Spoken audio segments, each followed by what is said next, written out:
Now we're live. Ew. Welcome everybody to the Septemport game. Let us get right into it. Nikolai, let's begin with you. All right. So, you are where are you staying this evening? Ninth and Hennepin or someplace else? Definitely ninth and Hennepin. Oh, Less risky. it's so much less risky. People know not to pickpocket you around there.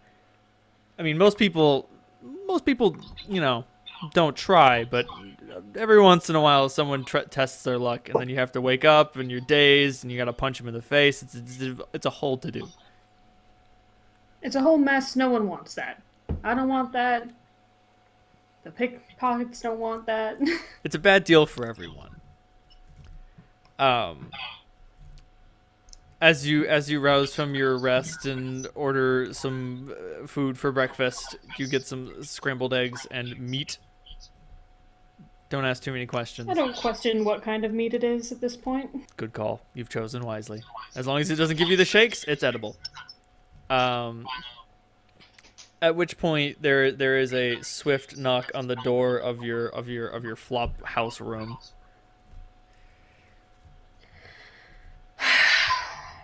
Sigh, set down my eating utensils, and go to answer the door. Like as soon as your hand is on the doorknob and it turns, a very large orcish hand forces its way in, accompanied by another large ogre hand, and flanked on both sides by muscles and ape drape is the Duke.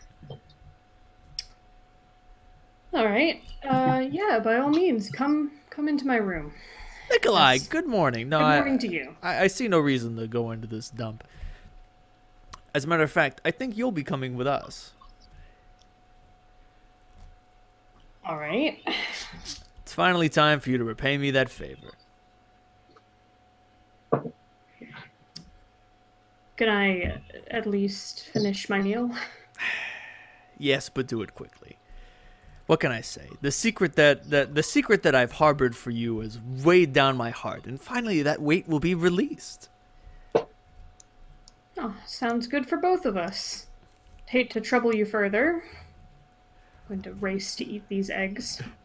Ah, Nikolai, that's why I like you. You feed my ego just enough.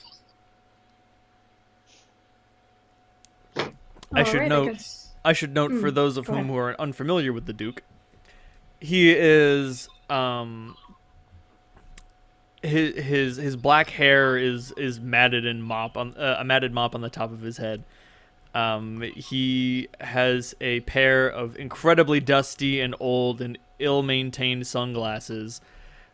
His face is covered in a black mask with a large X over it, leading to a very sort of leathery gear. He is almost constantly carrying and caressing his large and impressive automatic firearm.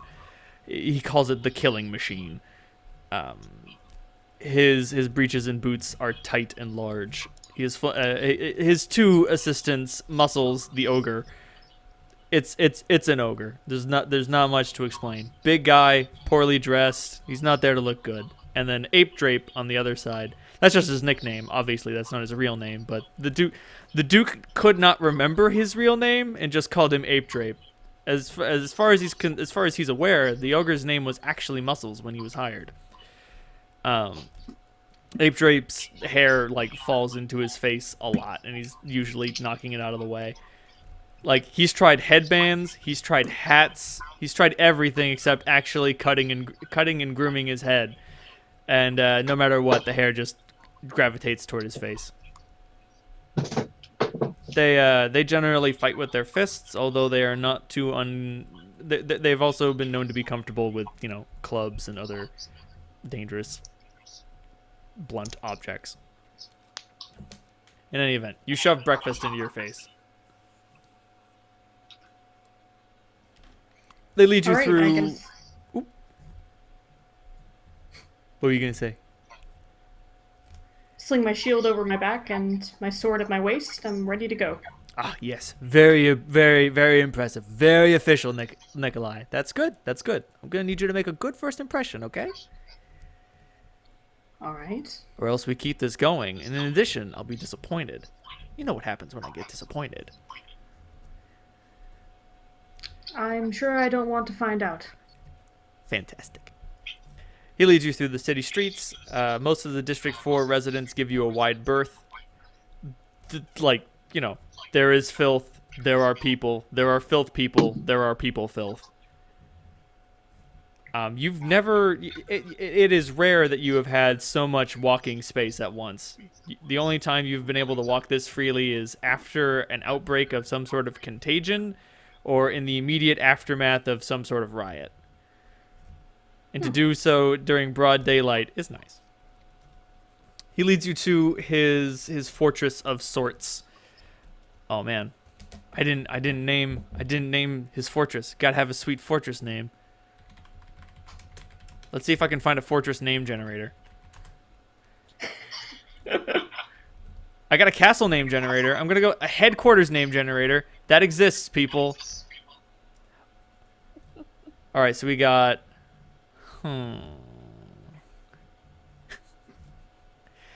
He just calls it the Juggernaut. It's meant to. It has protected him from a few coups in the past. The place is built like a fucking maze, mostly because it started off as one apartment building and gradually sprawled into 8. The Duke is not necessarily a good architect, but he has done his damnedest to keep this building standing and in relative repair. More so than that, he has terraformed most of the building to support all sorts of criminal endeavors and drug dens and dance halls and all sorts of stuff.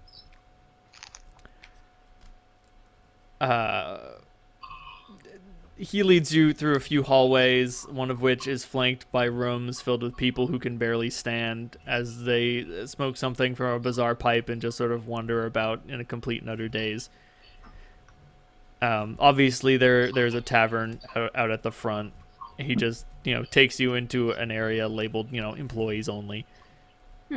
Actually, it's labeled just piss off, but,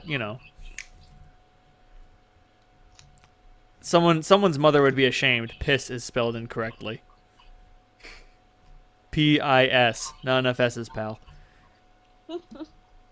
He leads you into a room that would be described as sort of almost opulent. It's not his throne room. It appears to be a room specifically designed for accepting delegations of some sort. There are, Room meant to impress. Absolutely. There are stolen tapestries on the walls, flowery curtains. The room is adorned with pillows, very, very soft pillows, fine fabrics, beautiful women, an assortment of fine alcohols, and the person who is there is sitting in a plain chair in the center of the room. He is flanked by 2 others as well. He is wearing a very sort of impressively noble outfit, but it's all black, like jaunty hat, fine coat, fine cloak, fine shoes, fine pantaloons, and all that. But they're all different shades of black and gray. He is not adorned with much color. You're immediately drawn to his face because his eyes are just whites. There's no pupils or irises. He looks at you with an unseeing gaze. He's obviously aware of your entrance, but it becomes very clear very quickly that this person cannot see. The person on his left, his eyes dart around the room a lot. Like, his attention is very much divided. He is just wearing large black robes, very concealing. And he doesn't say anything. He regards you for a moment and then continues keeping his eyes all over the place. And the woman on his right, she has an extremely patient smile, and she also says nothing.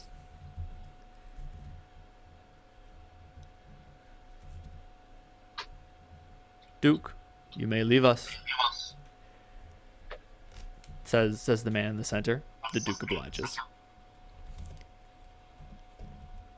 I hear that you are our man. I suppose I am. What can I do for you? Do you know why the Duke chose you.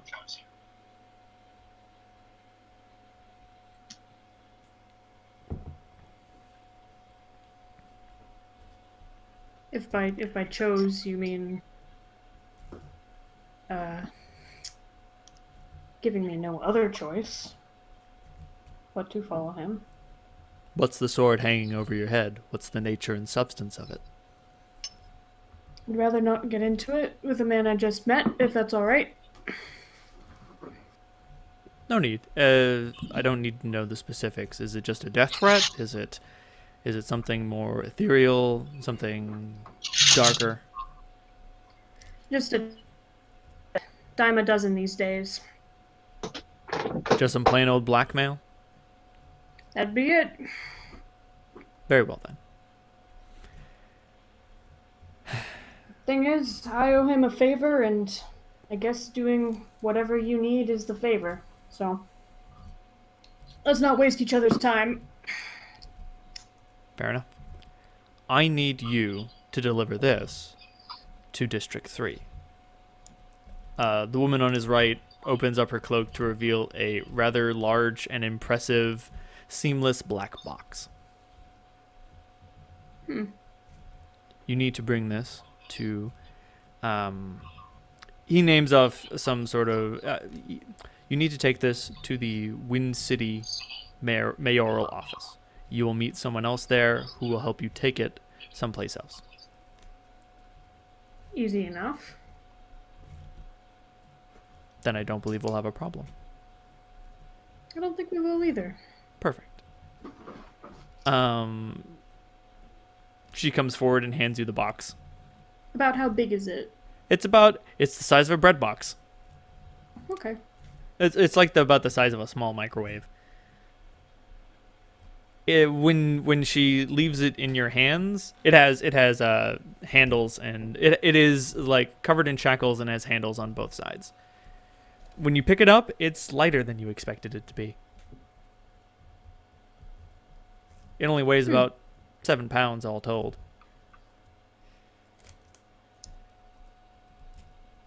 So, the Wind City mayoral office. Make it happen. All right, yes, sir. Thank you, Mr. Holt. Will they know to look for me, or should I look for a specific person? It'll all come together. All right. I've been told such things before on other career jobs before, so just shrug, It take is the also box in both hands, and approach the door to the room. it is also your experience that we are paying for. Goodbye, Mr. Holt. Yeah. He gets up and is guided out by his assistants. As they're leaving, make a perception check. Okay.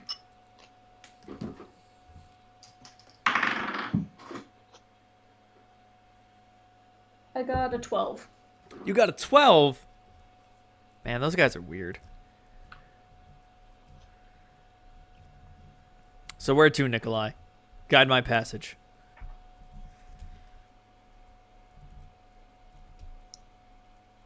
Guide my passage? What? I'm just asking, how are you going to get to District 3? Geez. And more importantly, do you have a passport to District 3? I do. You do? I do, yes. Look at you. You're a responsible citizen. Well, of course. I mean, what sort of responsible citizen wouldn't have a passport to the place he's going? Exactly.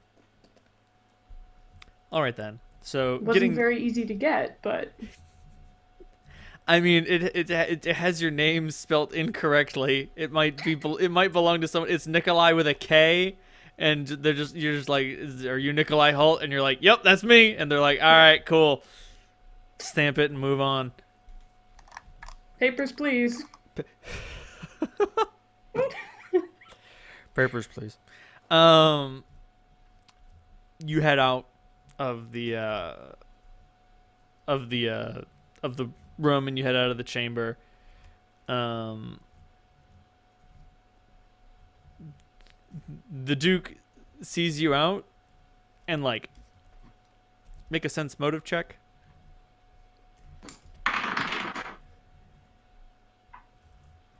That is... Check my sheet. Because I'm pretty sure I have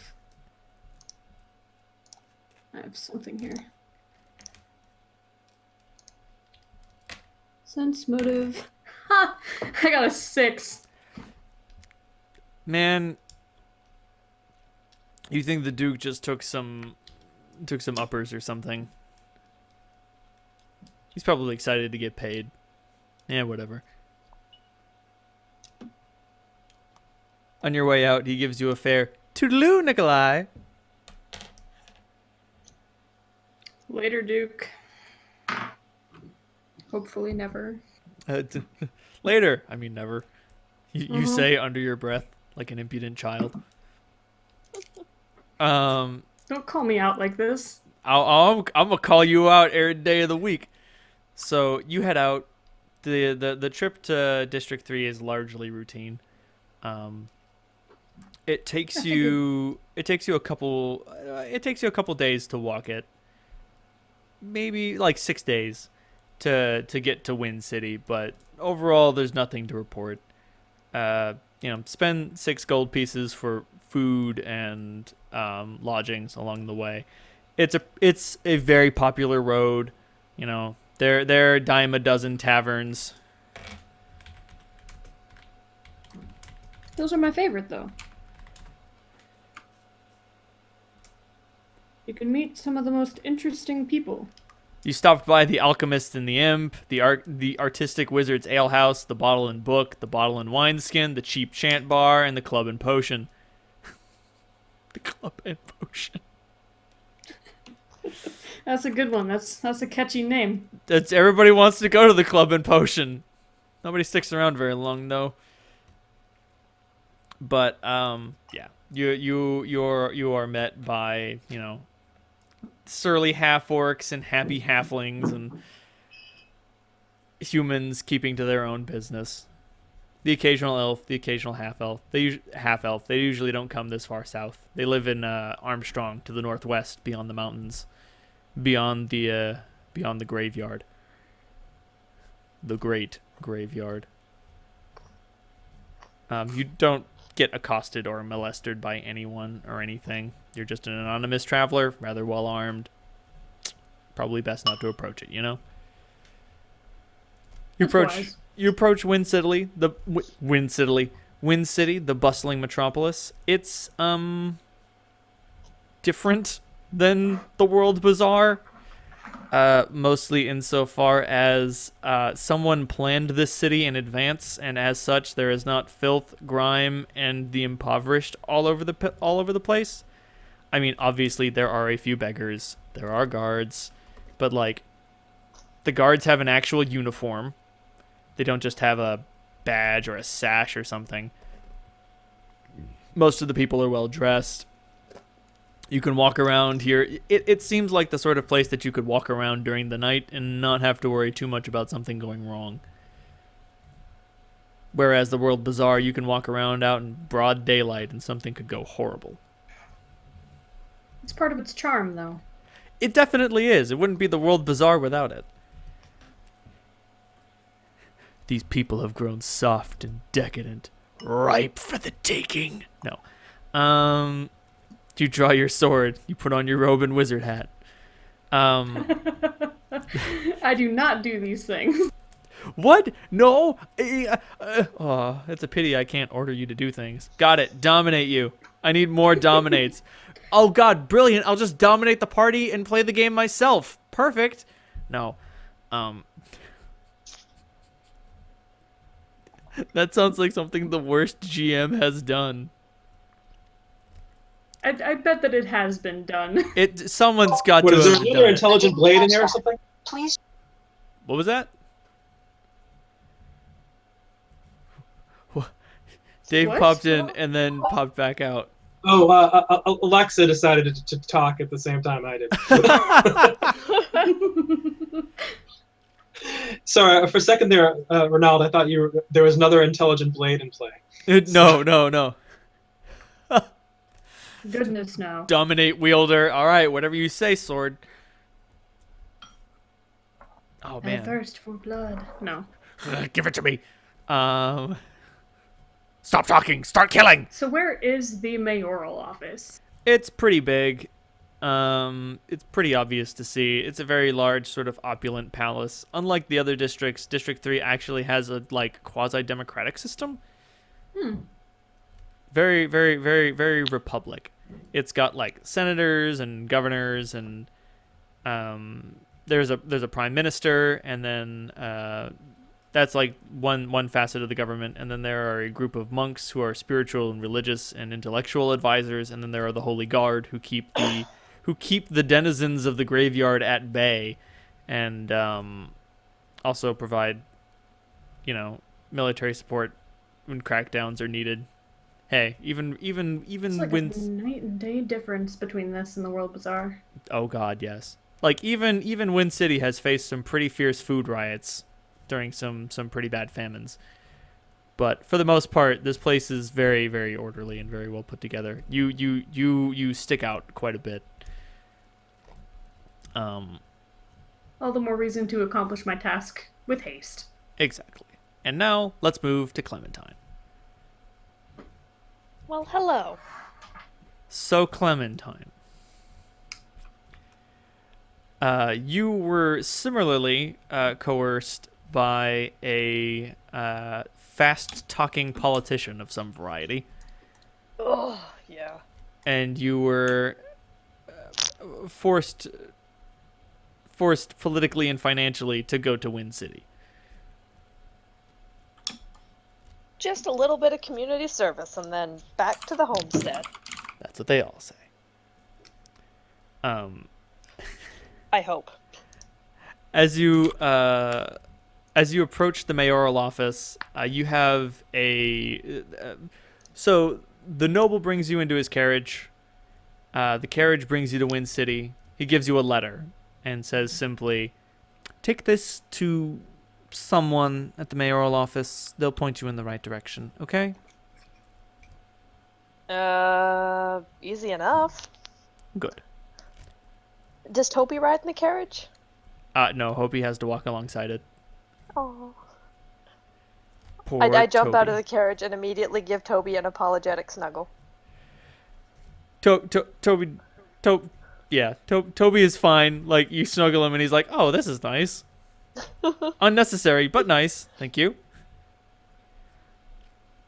All right, You are able to take I him give into the city. the fast-talking guy a little half salute as I swan off. You're definitely able to take Toby into the city, but you are not able to take him into the mayoral office.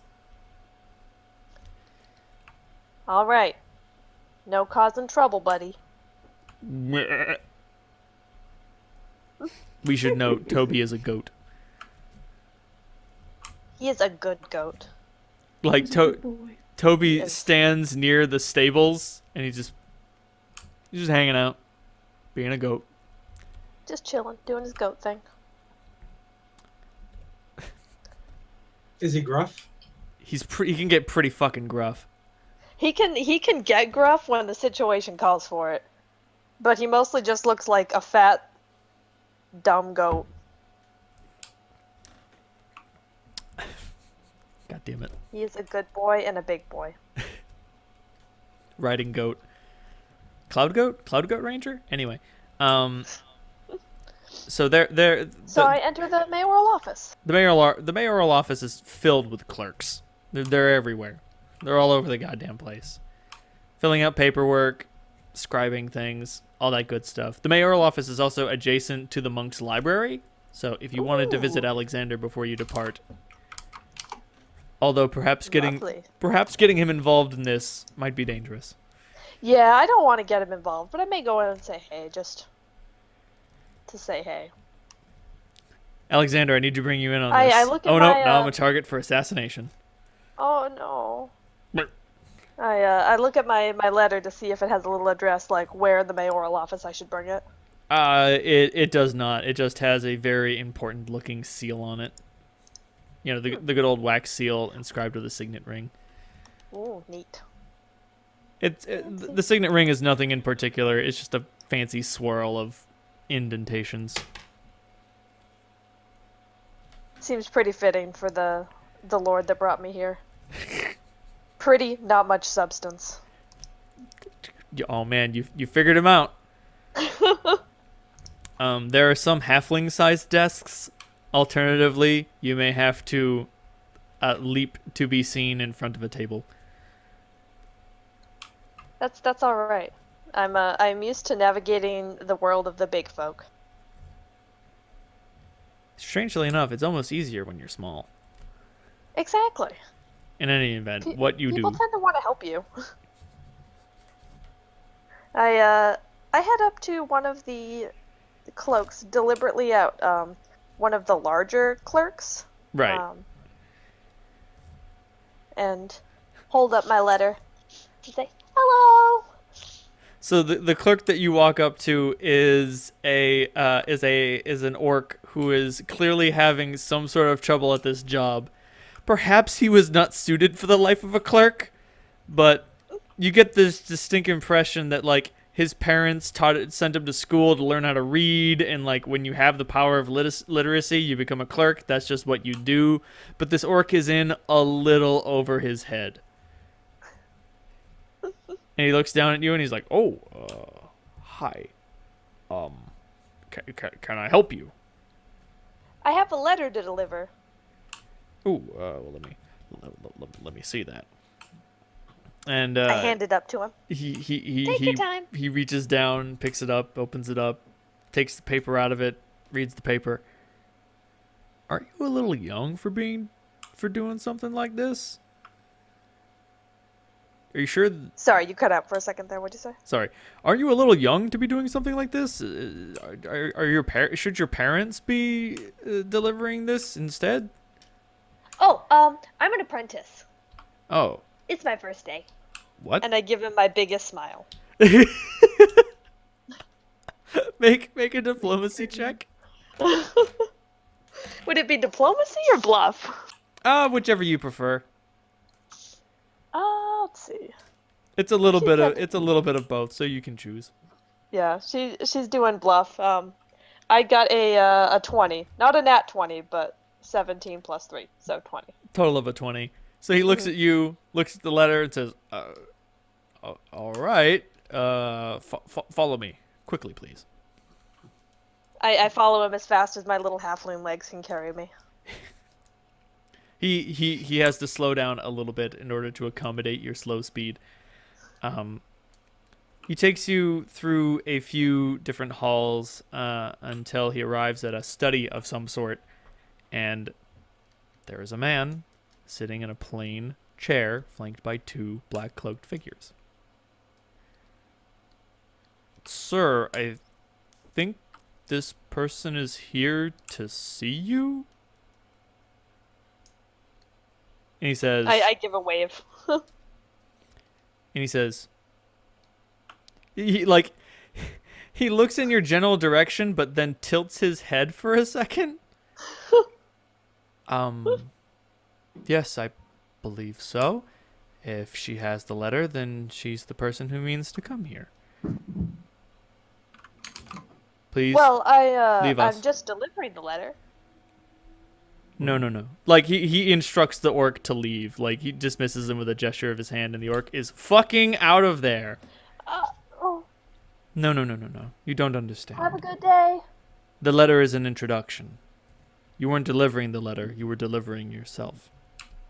Actually, I don't think that's, not really what... There was a politician, and he seems definitely more like who you wanted. He's probably just polishing his shoes or something. Clementine, that man is useless to me. The very fact that he was able to deliver that letter and get you to come here is a miracle.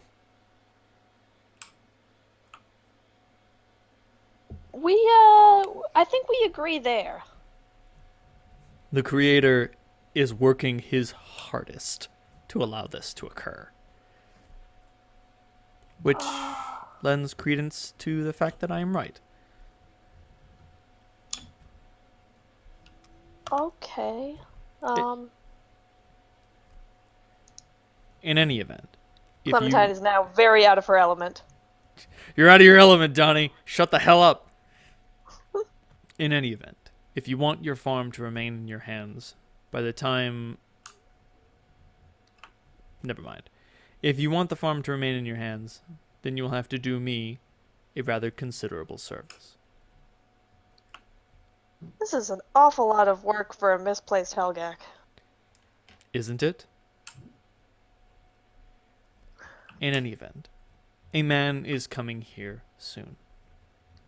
His name is Nikolai Holt. Alright. You'll know him by the way he looks. You'll be able to smell him before you see him. I spend my days with goats and animals, so I don't know about that. I assure you, you will be able to smell the filth. The stink Oh, is pungent. okay. In any event, he has something that is valuable to me. You will take him through the wilds. He gently taps one of his aides on the shoulder, and the guy with the wandering eyes walks towards you and hands you a very large piece of paper. You need to bring him to that location, and you need to go to District 2. Okay, I don't have a passport? You won't need one.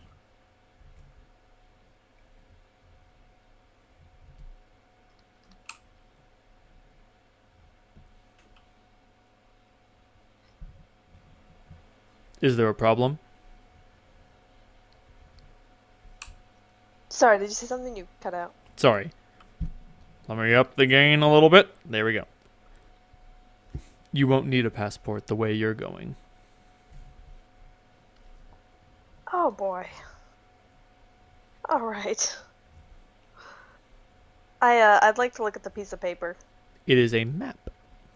Ooh. Yeah.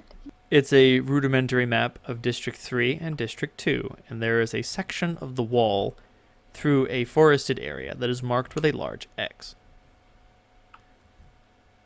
So there is. Please do not allow that map to fall into unseelie hands. I fold it in half, and then in half again, and then in half one more time, and then roll it up and stick it inside my little vest. Thank you, Clementine. Now then, I think that'll do. Do you have any questions?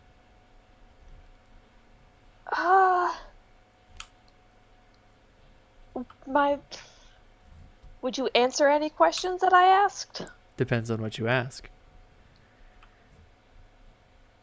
Why all the secrecy and going around in circles and through the forest? If I told you why I was keeping it a Because don't secret, it wouldn't be much of a don't you- secret now, would it? Don't you think it would be a hell of a lot easier just to have whoever this sneaky person is have a couple of guards and then just take the road? Easier, yes. More quiet? No.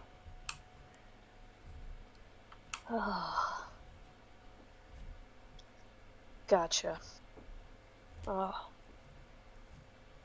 Pa's gonna be so disappointed. Alright, that's enough. He should be coming along very soon now. You may want to await him on the steps. Alright. Thanks. Farewell, Miss Bye. Clementine. Farewell.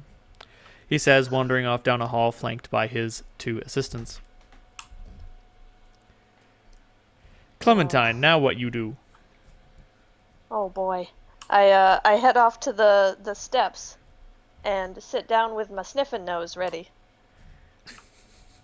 Oh, you know what I do? What do you do? I'm gonna wild shape into a dog. Where do you do this wild shaping, and do you have armor that is capable of being wild shaped? Or do you have clothing that's capable of being wild shaped? I don't know. I've got leaf armor, And the Druid's Vestment, which lets me wild shape an extra time each day. I'm pretty sure there's a thing that allows you to like keep your equipment while you wild shape. Let me look up wild shape real quick. Also, here's the thing. Did you know that you heal when you wild shape? What? That's awesome. Yeah, you heal for your constitution bonus plus your level every time you wild shape into an animal and back out. That's pretty cool. Go fucking figure.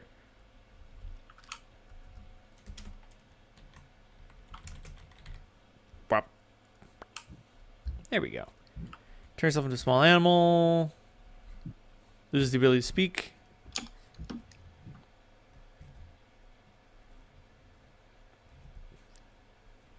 Can communicate normally with other animals of the same general grouping.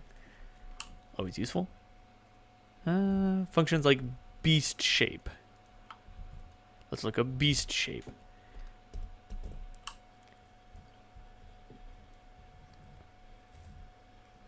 Huh.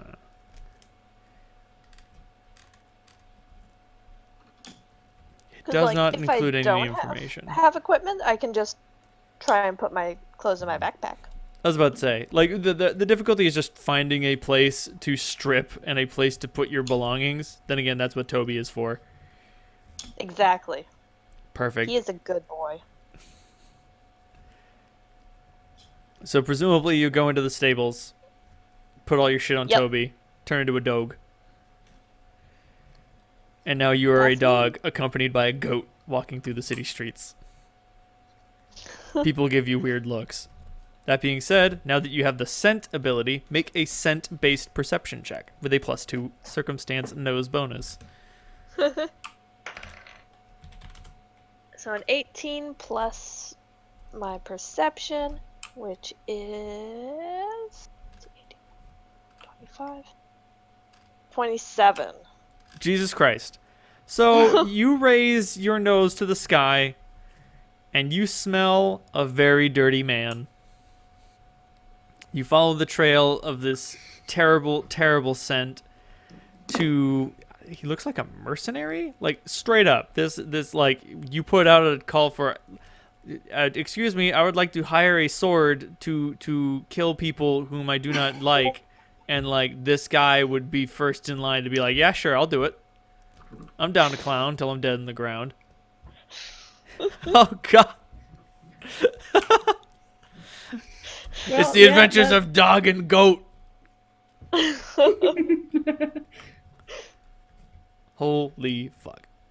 In any event, this guy looks like your man. Wonderful. I follow him.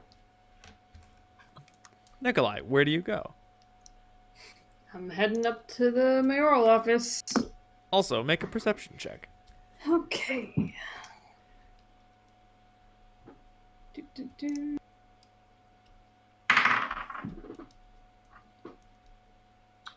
That would be a 13. So, there's a goat and a dog following you. Just saying. Odd. It's pretty clear to see that they've been following you. The goat also has like a pair of packs slung over its body. Okay, so it's someone's messenger. I don't know. I'm not straying from my course though. When you go up the steps to the mayoral office, they follow you. Okay.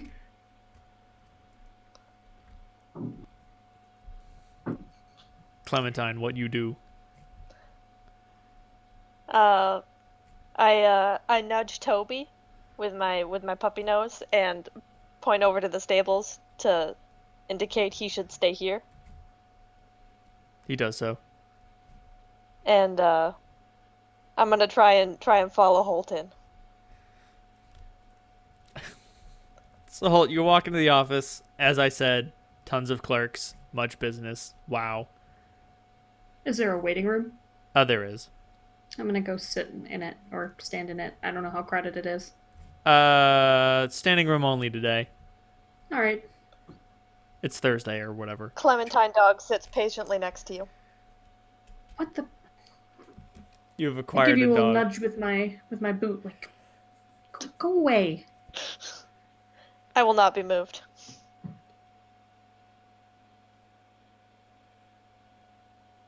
I give your boot a lick.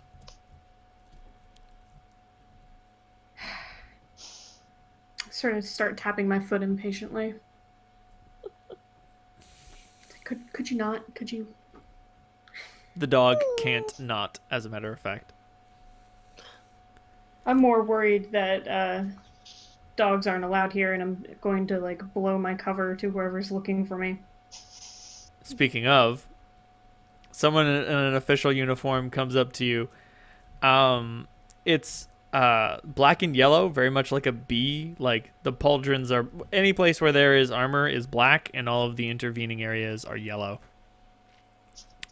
It is a half elf of some, I don't know, some authority. Excuse me, sir. Is that your hound? No, it is not. It doesn't seem to believe you, sir. I'm gonna have to ask for you to wait outside, or at the very least, leave your dog outside. I'm sorry. All right, this will just take a second. Thank you. I nudge the dog out of my way and scoot my way through the crowd again. God. Clementine dog fixes you with the saddest puppy eyes you've ever seen in your goddamn life. Oh no. And just sits right there like I'm come back for me. Thrice, damn it. Nikolai, roll a will save versus puppy eyes. Roll a will. Oh, you bastard. I got an 18. You got an 18? Yes. Clementine, make a diplomacy roll with a +4 puppy eye bonus. Let's see. Let's see. With my +4 puppy eye bonus, do I get my my bluff bonus for this? No, this is diplomacy. You do get your charisma Diplomacy? bonus. Cool. Okay. 8.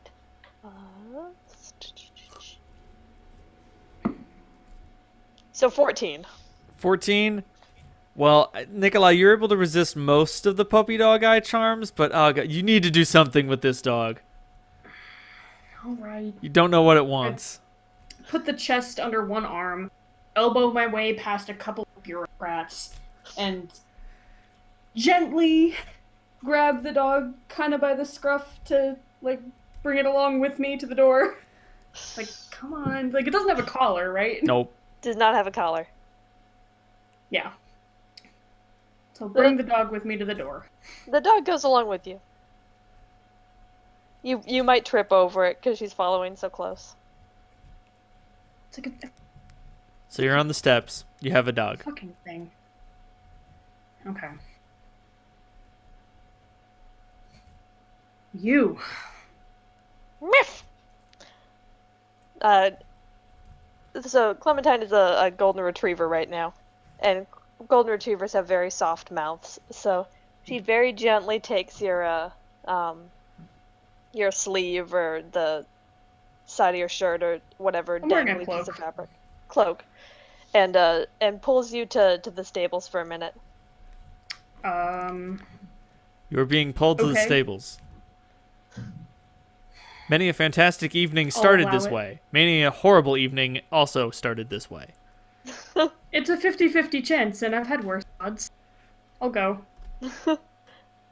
All right, she knows. Pulls your collar to a stop, and with her puppy paw pats the ground, like stay right here. All right. Still have the box under one arm, and I'm going to put my other hand on my sword. The dog goes into the stables. I'm going to change back to a halfling. Recover my gear from Toby. And then a halfling with a goat walks out. Hello. Hi. I'm the dog. What?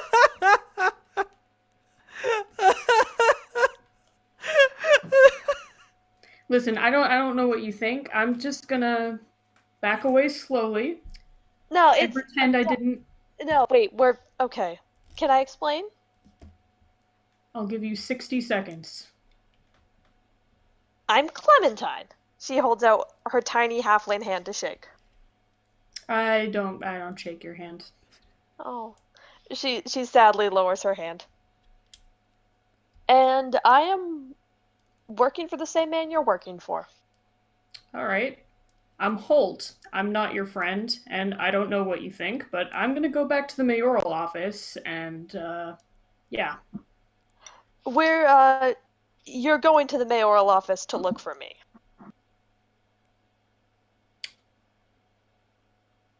Can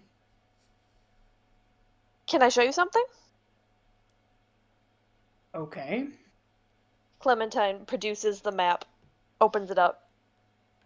We have to take, I'm assuming whatever that their box is, to District 2 this way. And she points to the map. They didn't exactly tell me who I'd be meeting. And this would be just like the Duke to send some pink-haired fairy to meet up with me. Be his idea of a joke. Clementine, you do not know who this Duke is. I don't. I mean, you can go into the mayoral office and look for whoever you think wants that box, and I'll wait here. I got no place to be today. I don't really want to go back in there. I'm allergic to snooty half-elves. Same. She sniffles.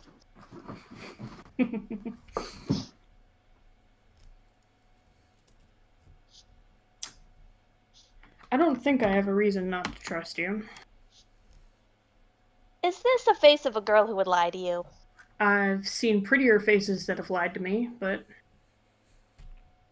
But none so cute. Nikolai, this is like... I mean, you've seen some 10-year-olds do some fucking heinous, disgusting shit, but this 10-year-old seems incapable of doing heinous, disgusting shit. At the same time, that makes me really worried that this person, if she's working for the people that would work with people I'm working for, she's in a bad place. Okay. So where's that map lead to? Take my hand off my sword. I'm not feeling threatened. Excellent. So it's basically going to be taking us through the wilds of this district and then into District 2 through a hole in the wall because we can't cross the border for whatever asinine reason. Because I certainly don't have a passport into District 2. Me neither. Also, good. like the guards between District 3 and District 4, they deal with so many people every day. Like, you go through customs and it happens just like that. They're just like, name, business, all right, fine, cool, whatever, keep going. The delineation between District 3 and District 2 is much more heavily policed. What is in District 2? Refresh my memory. Junkyard. It's a junkyard the size of New York State. Nice. And it's fucking impossible. Not literally impossible, but considered impossible to get a passport from District 2 to District 3. For whatever reason, there's not supposed to be travel between them.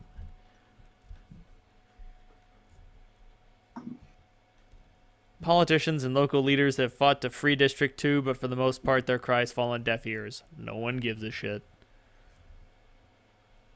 It's a giant junkyard. Why should they care that much? Exactly.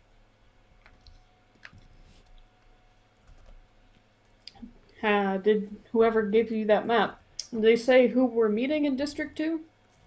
Are we meeting them at the crossing, or do we have to go into that part of the city? I think we have to go into that part of the city. Oh boy.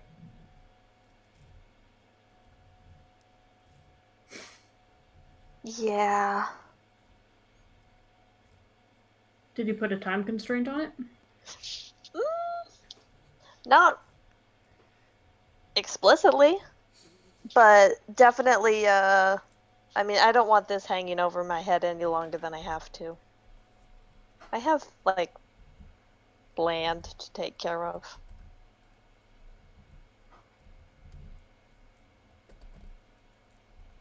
Well then, let's head out. Do Alright, you have any supplies to gather, or are you good to go? I'm all set. I pat the pack on Toby's back. This is Toby. Toby gives you a suspicious look. I'll hold out my hand for him to sniff. He sniffs your hand and then bleats. Toby says hello. Toby looks at you, get an empathic link of, that's not what I said. I know. I'm trying to be nice to him.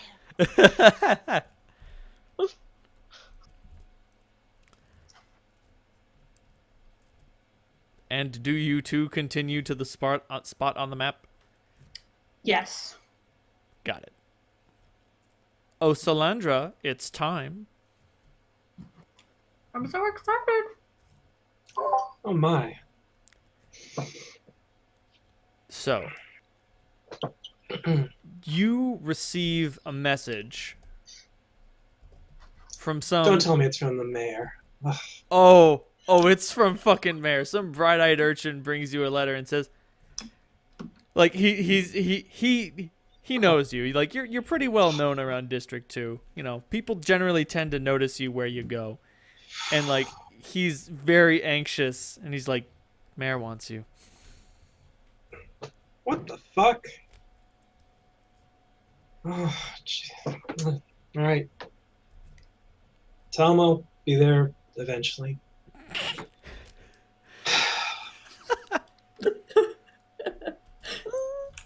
Oh, I think I'm gonna need.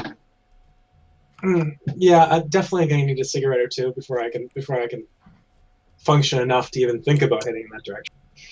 It's a good call. Brother, what do you think?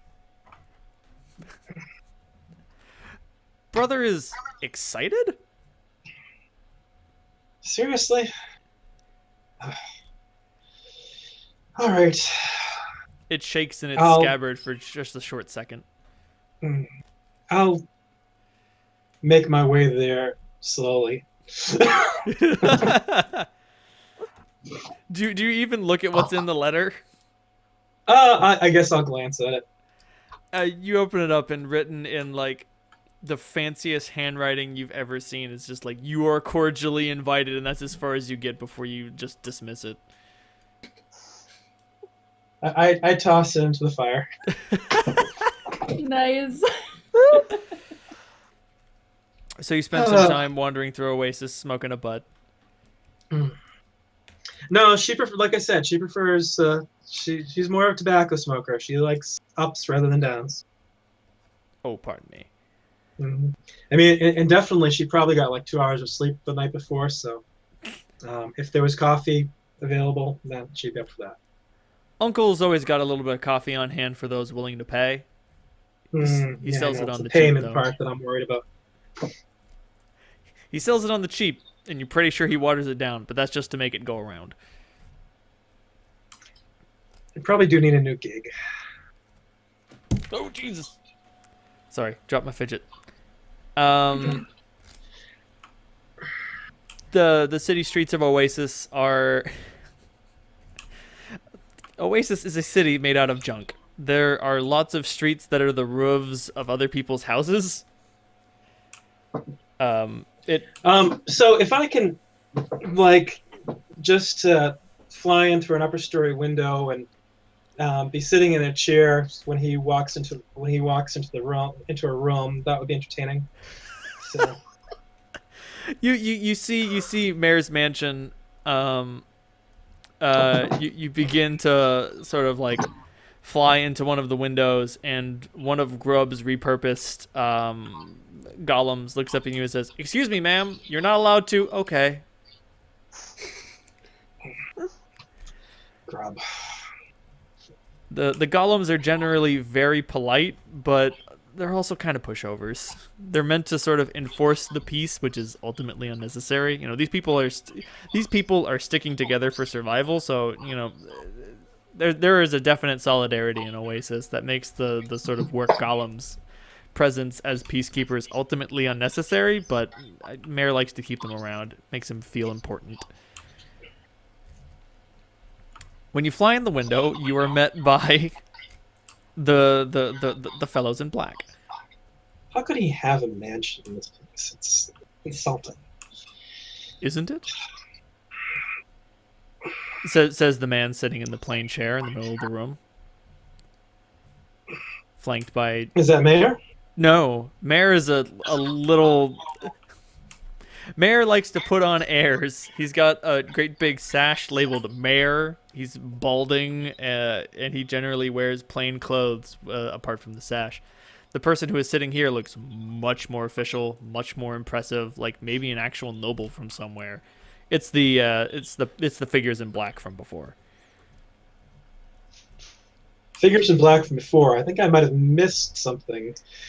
Oh, Nikolai and Clementine have each met figures in black. I see. That's right.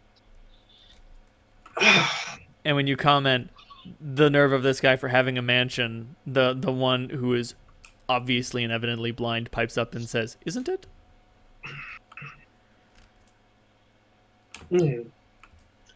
So I don't recognize you two. I'm smoking rather ostentatiously in this room because I know the mayor doesn't like it. I know Mayor doesn't like it, I should say. Good call. Seriously, who the fuck declares himself mayor, then changes his name to mayor and acts like he starts running the place? Just him. Exactly. Well, I was wondering how he got the courage or whatever to summon me here. So, since I don't recognize you two, I'm betting that has something to do with. No, I'm betting that he's completely irrelevant. He's a means to an end. The end of meeting you. Wow, that's the nicest thing I've ever heard anyone say about him. His normal smile grows into a big grin. Solandra, let me ask you a simple question. How do you feel about the Chosen? Go ahead. How do you feel about the Chosen?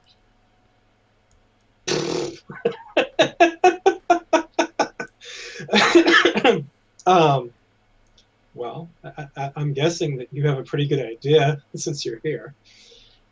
I do. So the question is that a problem for you? No. Or is that good for you? That's good for me. And I think it's good for you, too. Well, I think anyone who throws away the shit that they throw away, well, I've never met any that I don't have any respect for. Perfect. What if... And I certainly don't think that they deserve their lives of luxury.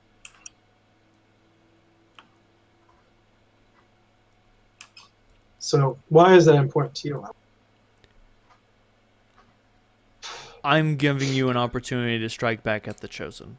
I'm giving you an opportunity to spit in their face in a way that no one else has ever been able to do.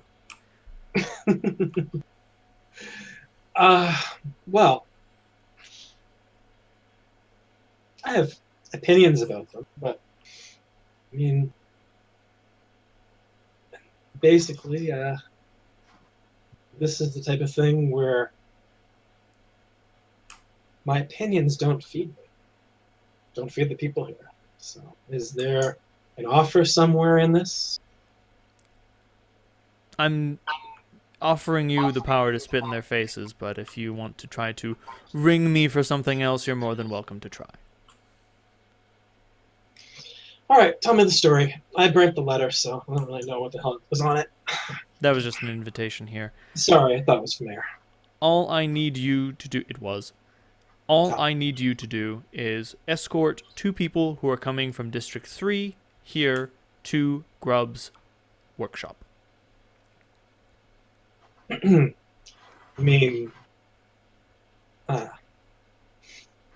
which one? Which one what? Which workshop? He has more than one workshop? Doesn't Grub have multiple workshops? They had one on the wastes. No, he has a workshop in Oasis, but it's been long since abandoned ever since he moved out. Oh, okay. That's what I thought. I thought he had one in Oasis, one in the wastes. Yeah, he moved out to the Wastes after he was sick of dealing with mayor shit. What I had the feeling there's more to this. But where am I escorting them from? The woman with the patient smile on his right reaches into her cloak and offers you a map. It's a rather poorly drawn map of District 2. And there is a like you've seen some pretty good maps in your day, and this is some lines roughly outlaying how things are supposed to look and a few landmarks and towns. Wow, who sold this to you? There's an X marked on the wall somewhere between District 3 and District 2. What can I say? It's easy. Children are cheap and easy to hire. What can I say?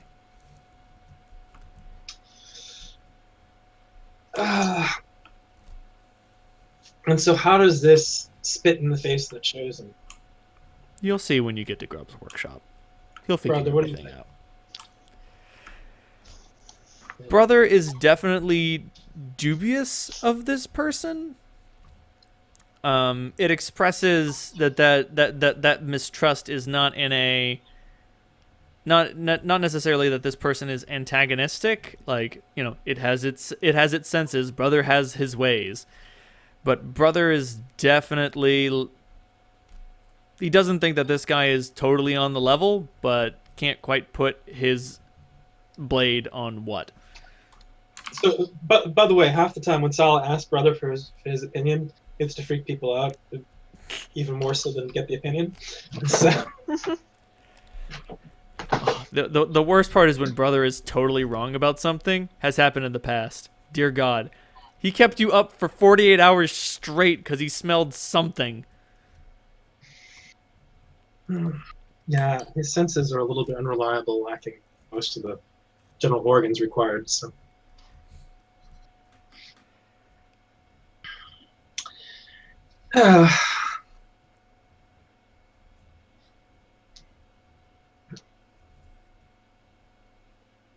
So, do you think that you're up to the task? Well, of course I'm up to the task. I'm just curious what your motivations are. And of course, you probably know that I'd be curious about your motivations. You're absolutely correct.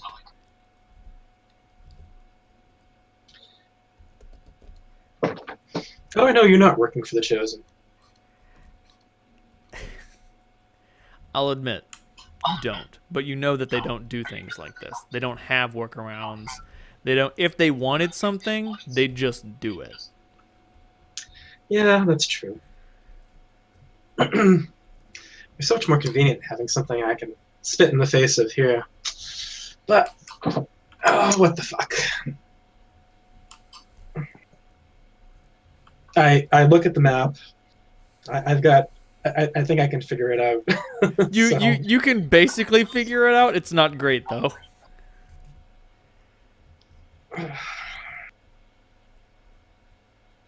It's a section of the district where the junk is particularly light. You've never really been there before. There's not a lot of salvage. No reason to go there. And so, what did you say I'm looking for? You will be looking for 2 people. One Nikolai Holt and one Clementine. A halfling and a human. A sellsword and something else. Something else. Something else.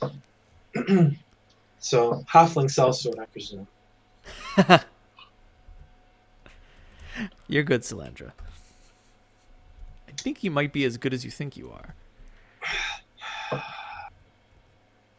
Well, I'm not sure if that's possible.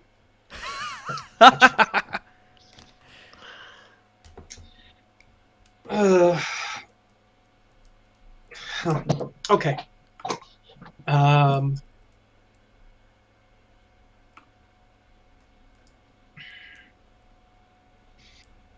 So they're really they're not offering me any money whatsoever.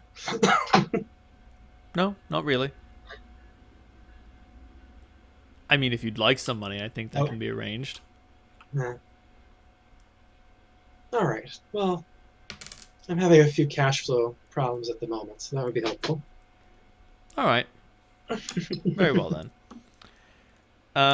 He touches the wild-eyed man. He reaches into his cloak and produces a bag, and just walks forward to you and like holds it out to you. I'll take it. I'll do a little shake. That's not there. Those aren't coins in there. You don't know what that is in there. It sounds like glass.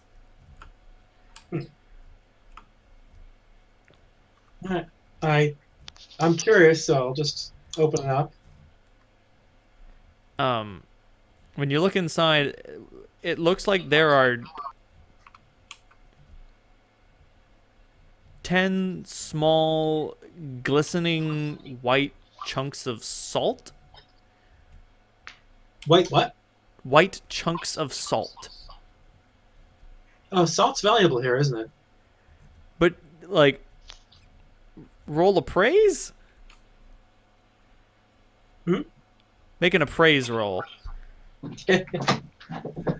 Oh, boy. Sala's a good scholar, but her social and mercantile skills leave a little bit to be desired. But I got a 17 with my... This isn't salt. This is some sort of gem, you think? Definitely more valuable than salt.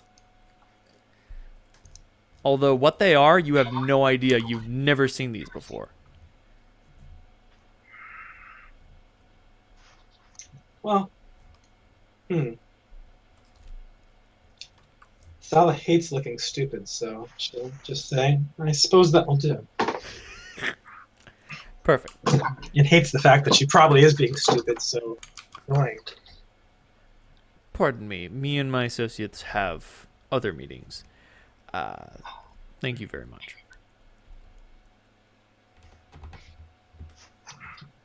He like one of them like nudges him a little bit, and then he rises and they guide him out of the room. I will grumpily jump out the window. On your way out, you can hear Mare say, "What? She's where? What?" And then, like, as you're floating away, he runs out the window and he's like, "What? What? How? Why? What?" But you're already gone. Mm-hmm. Yes, there may be a hand gesture that catches as I do. Some sort of mystical symbolism. Oh yeah, it means peace among worlds. I'm gonna be right back. Gotta use the bathroom. Talk amongst yourselves. I'm in love. Oh, she's great. Oh, thank you. Yeah. You're welcome. Her full name is Salandra Batalis, which is an anagram for who I based her on. Sweet. I'm gonna ask our illustrious DM to make a channel on the Discord so that y'all can give me your character descriptions. I make no promises for art to happen, but should it, I would like character descriptions. Oh, cool. Cool. I mean, essentially, she is a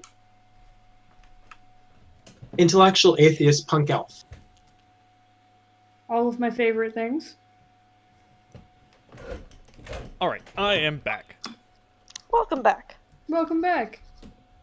The reason why she started laughing when he asked about the Chosen is because she is a consciously an atheist in a world where gods actually exist, which she enjoys. Stick it to the man. Stick to the man. Oh yeah, she's really that type. The Chosen are like the man. In any event, Sala, it's tricky business getting to this section of the wall. There are definitely monsters and beasties out here. You know, giant spiders, trash crabs, all that good shit. So, Ronald, one thing I did notice that's a little bit problematic, given some of the things you've said, is that my survival skill sucks. So, I was like looking at that. It's like, I was supposed to be wandering through district, but Oops. I'm good at killing things. Right. Might want to get some extra water and food or something. Yep. Also, something tugs at the back of your memory. All right. I will attempt to find out what's tugging and. No. I will attempt to recover the memory. Marvelous.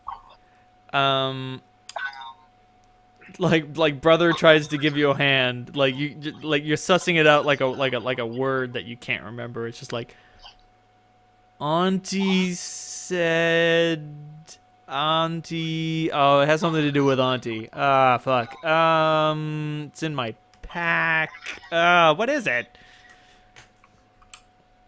All right. Something to do with Auntie. Was it from the first trip? Yup. Your memory. Oh, yeah. That's right. I'll go try to find that. You know. Well, yeah. She just wanted me to pay attention, right? Yes. She said that she had a feeling that someone would be coming, and she wanted you to tell her when he got there. And Okay. she gave you a little device Is that that would be able to communicate that.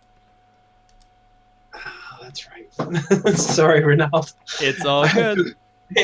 So that slipped my memory there.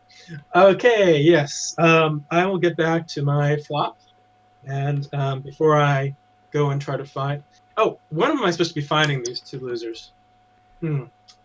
Losers. I'll show you as a loser. It seems like he meant that you were supposed to head out right away. Oh, okay. All right, go back to my flop, get the things I need, and I will take out the device. It's a little orb. What's Auntie's position on the Chosen anyway? She also does not like them. Was that? She also doesn't like them. She's really fond of Marduk, and she's really fond of the Creator, and she thinks that the Chosen have forgotten the faces of their fathers, so to speak. Like they're supposed to be making sure that everyone gets what they need. They're supposed to be helping people, by her understanding, and they don't do that. They do whatever they want. Well, I think the parents have some responsibility, don't you? Ooh. I'll contact Auntie. I love arguing with Auntie. It's great. Like your debates are always fantastic, and somehow by the end of it, you always end up smiling. Mm-hmm. As you pick up the orb, like she didn't really explain how it worked. She said, "Just think about things and hold it up." I get a knack for this type of stuff. Ooh, make a use magic device check.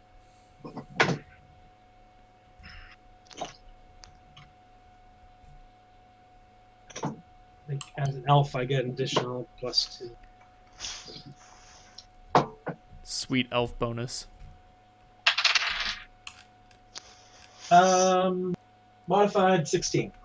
Nice. Yeah, you're able to successfully implant the message that, it's time or whatever, at which point it jumps out of your hand and whizzes away across the sky. So no opportunity to give a message or anything? Huh, interesting. Apparently the message has been delivered. All right, I collect the necessary gear. Make sure I bring extra water and provisions, cigarettes, that is, and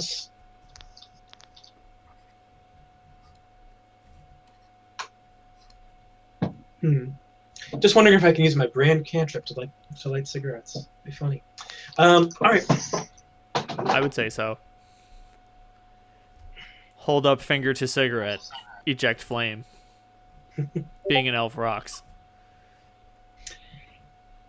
Just trying to figure out if there's anything else I need to do. Do I need to talk to, is Grub in town? Grub is not in town. He comes And in his town place- only rarely. Occasionally to say hello to Uncle, but that's about it. His place is out of the way from here, so I can't stop off there first and make sure this is all kosher with him. No, you could go the long way around. It would take up a little bit of extra time. But if you hurried, you would be able to do both. You're an elf. You only need to sleep for 4 hours a night. All right, if it's not too far out of my way, I don't want to be screwing my friends, so I'll check with him to make sure that this is. We don't have any quick way of getting messages to each other, do we? Unfortunately, no. I really need to get a fucking familiar. Aziz tried teaching you 20 years ago, but you were too young and silly. Every time the F word comes up, brother buzzes and with like jealous rage. So, heading out to Grub's place first? Yes. The road to Grub's workshop is rather well traveled. You don't even have to worry about getting attacked or anything. I'm not going to. I'm going to do it a little bit sneakily so that, so people seeing me leave Oasis won't see me heading straight to Grub's place. Then I'll veer off to the road. Sounds good. Make a quick stealth roll at a -2 penalty. Sorry, Sala, you stand out. Yeah. Sometimes fame is a burden. -2 stealth, so that gives me another 16. The only person that notices your departure is an errant work golem, but he doesn't seem too particularly concerned about you. He's more concerned about trying to remember what he was doing. He seems quite lost. He's scratching his head in an approximation of human confusion. I'll mention that to Grub. In any event, you head off. In a few days' time, you know what? It's only about a day's travel to Grub's workshop. He made sure to make it as inconvenient as possible for Mare to communicate with him, which unfortunately makes it inconvenient for others to communicate with him too.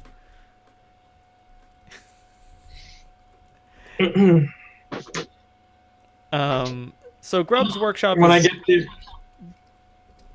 What was that? Oh, go ahead.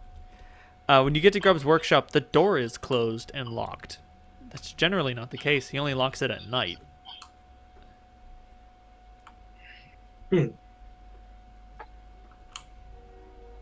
Are they up? So, by the way, since this is a day's travel and all that, I'll probably interject some flight in there. I only get 5 minutes per day, but it's if it helps the get over some of the hurdles. Oh, it does help. There are definitely sections of road and waste where, oh man, I wish I could fly. Oh wait, I can. Whee!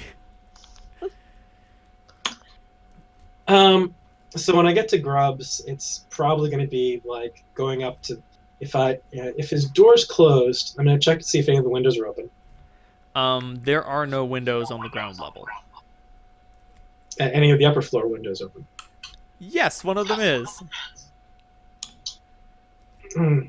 Yeah, but he probably has some sort of crazy fucking death trap in there. All right, I'll try knocking first. Does it see any sign of like disruption or anything here? It doesn't look like he's been. No, it doesn't look like the place has been ransacked. It just looks like the door is just closed and locked. I'll take out brother and I'll slam his pommel against the door a few times.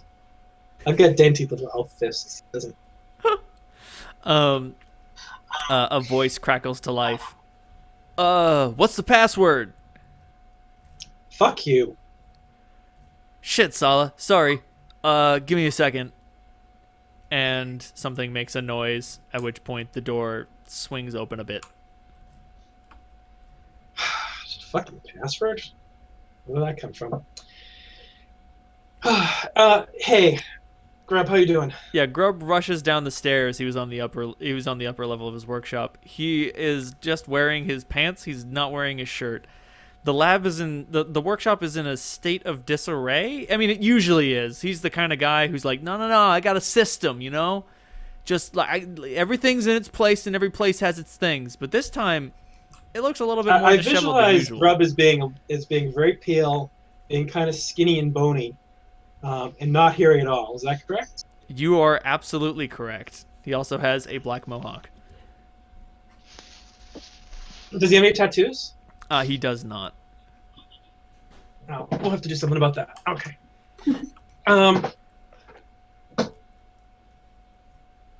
Hey, Grub, don't have much time, but just wanted to run something by you before anything else.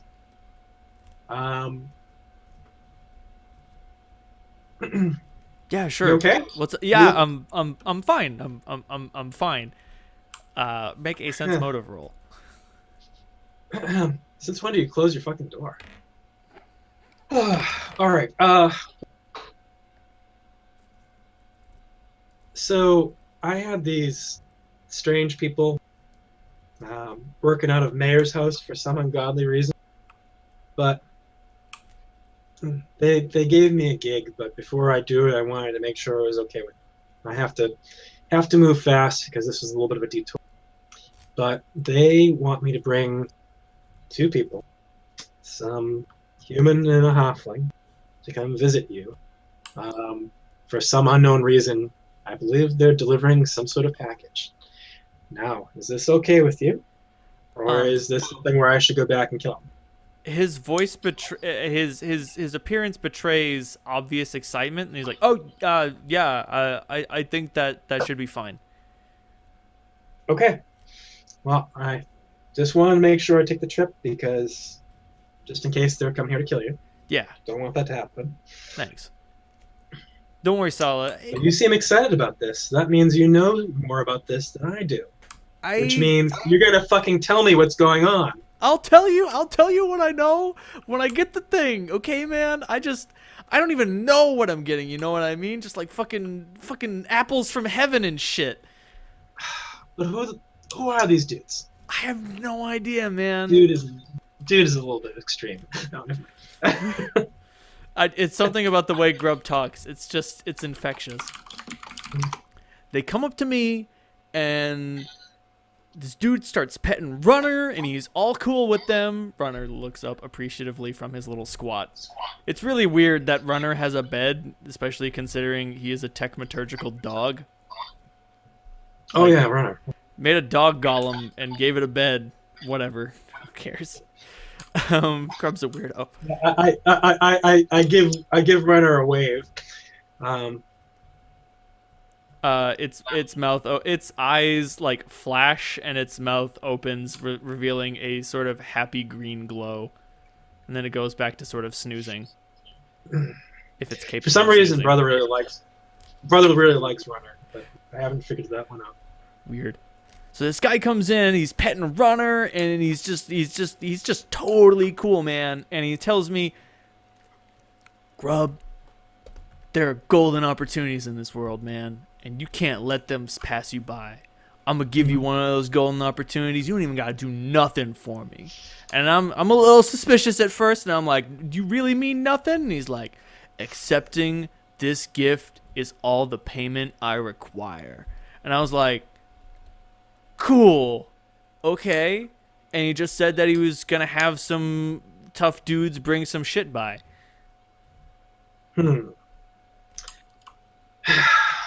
It doesn't sound suspicious at all. No, not at all. Okay. All right, so, hey, before I go, what the fuck are these? Like, you show him the bag, and he opens it up, and he's like, oh shit. Okay, hello, yes, what? You Ah. invited me here. I invited you here? Yeah, you sent me a fucking message. Sorry, this is the Septemport game. I don't know why I invited you. Oh, well, okay, sorry. It's okay. I'll head out. Sorry. Bye, Theo. I love you. Okay, bye. Well then. I'm hearing voices again. No. No, my God. He opens up the bag and he's like, "Oh, give me a second." He goes over to one bench and pulls out some sort of apparatus and looks at it and he's like, where did you get these?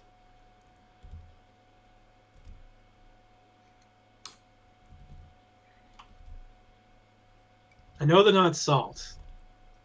Yeah, no, they're definitely not fucking salt. I mean, they're technically edible. You don't want to do that.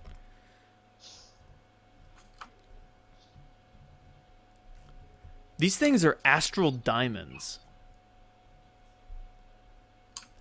Okay. Now, do I know what, when he tells me that, do I know what astral diamonds are? I have some knowledge planes, so. Roll knowledge planes.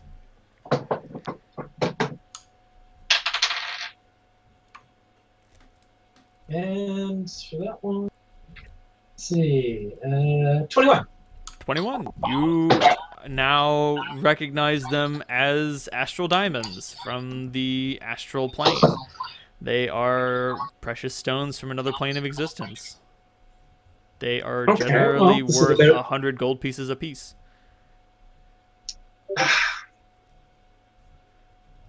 Not bad. All right. I take them back. It's like, how many did you say there was? A dozen? 10. It's not bad. That And you've- increases her net worth substantially. And you've got to think, Salandra, when he gave you those diamonds, like, he was pretty, like, make a sense motive roll. Make a post-emptive sense motive roll. Oh yeah. You know what Solandra's wisdom is? Wow, I got a 17. That means I have an 18 thanks to brother. Thanks, brother. No problem. So you think back and you remember the look on the guy's face, like he gave you the bag of diamonds, and it's pretty clear that he didn't have a full understanding of how much these would be worth to you.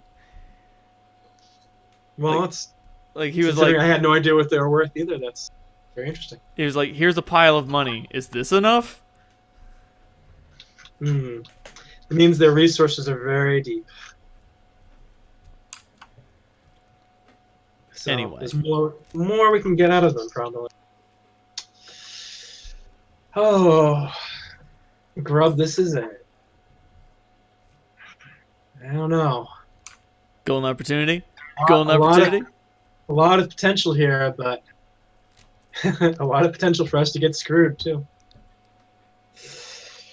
Oof. All right. Well, I hope you know what you're getting into, because I'm going to follow your lead as far as finding these two and bring them back to you.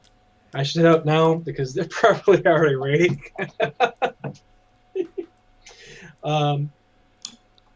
She has a much more feminine giggle. She tries to chuckle because she doesn't like giggling. It's It's too demeaning. it's too elvish. She doesn't have a very high opinion. Elves are so hoity-toity. They live for 800 years and still manage to do nothing. Okay, when you get back, the password is clam chowder, okay? What's clam chowder? I don't know. Some smuggler told me it was some food that you can get in District 5. Man. Nice. Right? Some But sort of secret now only you and me and that guy know about it, okay? So like no one else knows. All right, Grab. I'll be seeing you Sweet. soon. Awesome. Sala, love you. Good luck. Good luck out there. I'm going to go put a shirt on. He says as he nervously walks up the stairs. We really need to get some tats on there. A little too pale. And I'm virtually blue. Oh, thank God he covers up when he goes out in the sun. He's like a spring peach.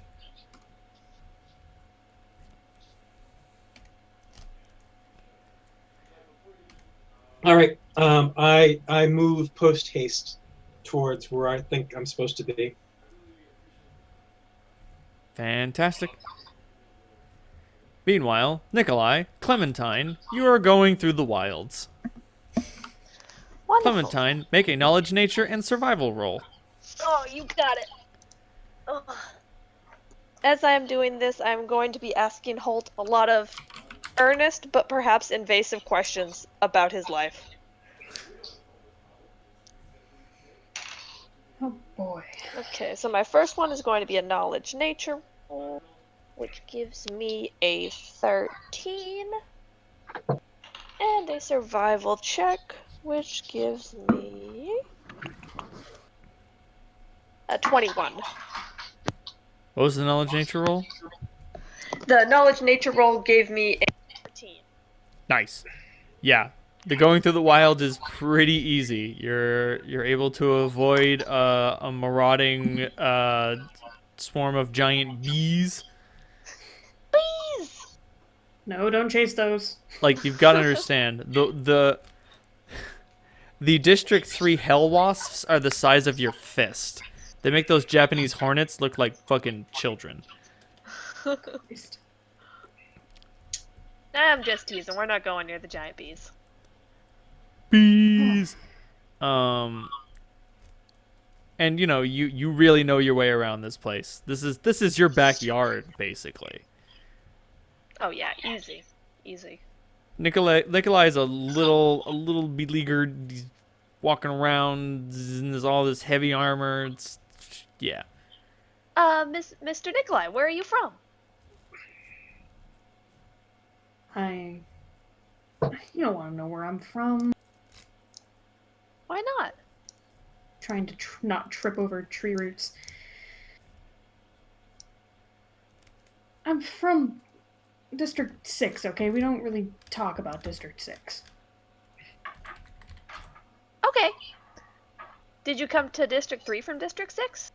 That must have been a while. I came from District 4. Do you like District 4? Well enough. It's better than where you came from. Definitely better where I came from.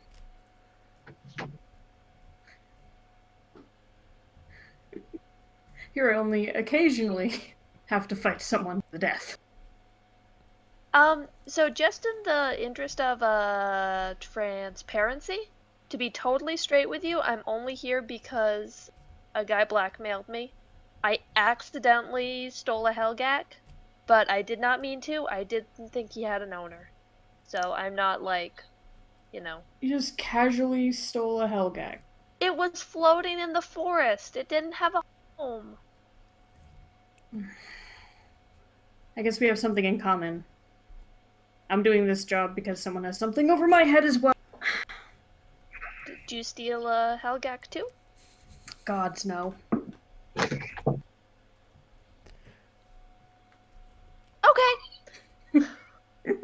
That's all he says.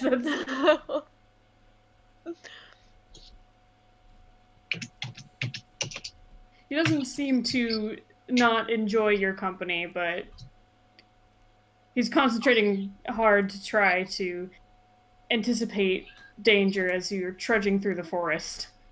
Well, here's He's the not thing. as comfortable in the trees as you are. You have to trudge. Clementine, like, It's like the branches move out of her way. That's not fair. Undergrowth, brush, like nasty prickly bushes, like she is stepping on them, and she comes out and her like pants are unblemished and her shoes are I don't have shoes. Oh, perfect, good. Give me those naked hobbit feet. Like like she walks on a pile of briars absent-mindedly, and when she walks off, it's like those professionals who walk on hot coals. Nothing up with her feet. She should be bleeding a lot. The only reason you're able to do so with any level of confidence is because you got some big old boots. Like any sane person in this world. Like any sane person in this world. But anyway, you guys do a fantastic job of navigating through the wilds, and eventually you come to the wall. This section of the wall, it's not made of stone like it usually is. It's made of earth. Wonderful. I pull out my map to see where the hole is supposed to be. It's supposed to be right in front of you. I think this is it.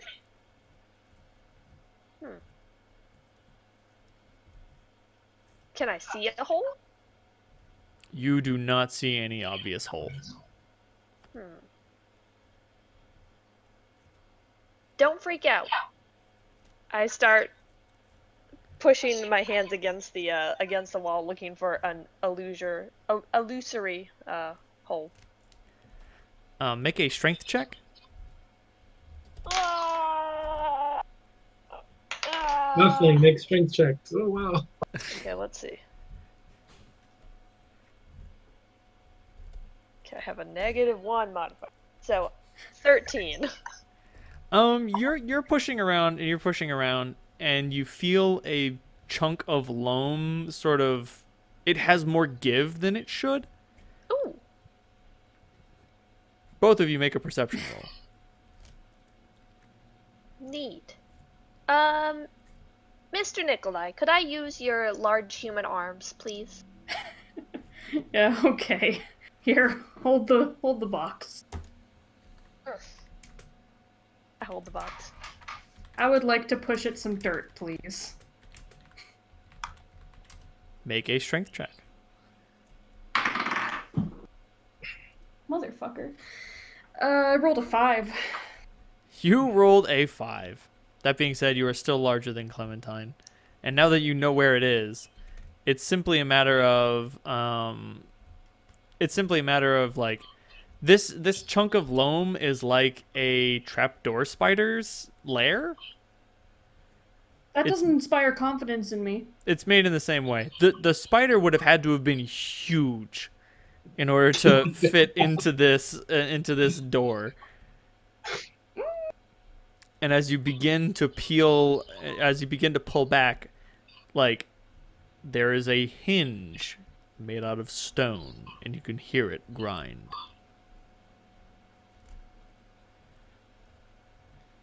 When you look inside, there is a scaffolding made out of some sort of material that is holding up the earth and loam and grass.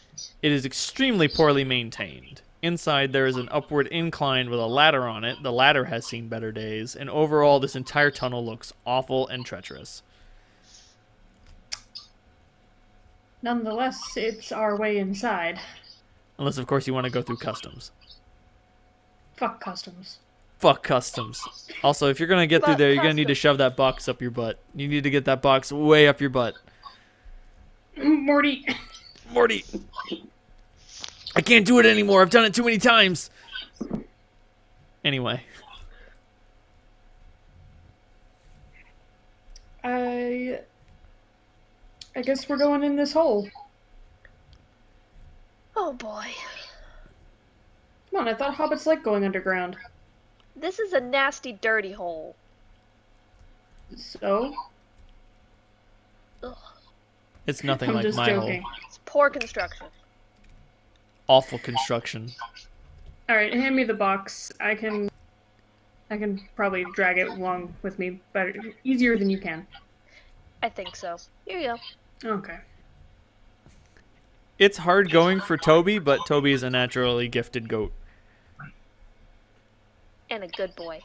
He's a very good boy. He's a pretty good boy. Like, He is an exceptional boy. You take that. Ah,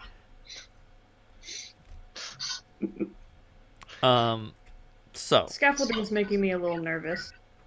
the scaffolding looks bad. The ladder looks bad. Like there are some rungs that are missing, and like you just sort of like you can walk on the rungs or you can climb up the rungs. It makes no difference. It still feels rickety as shit. Let's take it nice and slow through here. You guys make it You guys take it nice and slow. Everybody, give me a balance roll. Is balance a skill in Pathfinder? Is that a thing? No. Think so? probably a Okay. thing. Acrobatics. Acrobatics. Oh, I got yo, a 12. I should inform you. Climb and swim are one skill called athletics. Oh, really? No, Oh. climb is Yes. its own skill. Climb is its own skill. Yes, but I've Yeah. decided to compress them because fighters need skill points too. Oh. So do I add my climb to this? No, Okay. this is an acrobatics roll. Ugh, 16. Oh, that means I actually have it can climb. Yay. Clementine, also roll for Toby. Go, Toby, go. Toby got a 1. Oh, We'll no. get to that. It's a skill check, so you can't critically fail. What's his total?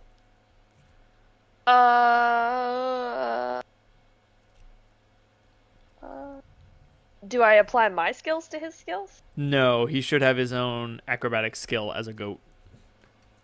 What the fuck is a goat acrobatics skill? Let's look it up. Let's I'm see. on the Pathfinder thingy. We got herd animal, goat. He has a gore, the +2 for 1d4 +1 damage. He's got a bonus on acrobatics while jumping, and a +5 on climb, and a +4 in survival to find food. This is not jumping, so he's only got a +1 on his acrobatics. Okay, so he got 2. Awesome. Wicked. Nikolai, what did you get? I got 12. Nice work, everyone. So this goes down just about as you would imagine. So you guys are going up. Toby's going up. Toby doesn't know how to count. He doesn't know how to count rungs. He's not paying attention to broken rungs. As you guys near the exit, like, Toby begins to bleat impatiently as if something has gone wrong, and you hear a few series of swift cracks. Toby! Nikolai, make a strength. Anybody who wants to help the goat, make a strength check. All right. I make a strength check. Make the strength check so hard. I got a 6. I got a 9. Well, 5 assists. Nikolai, what is your maximum load? My maximum load is 150 something. Second.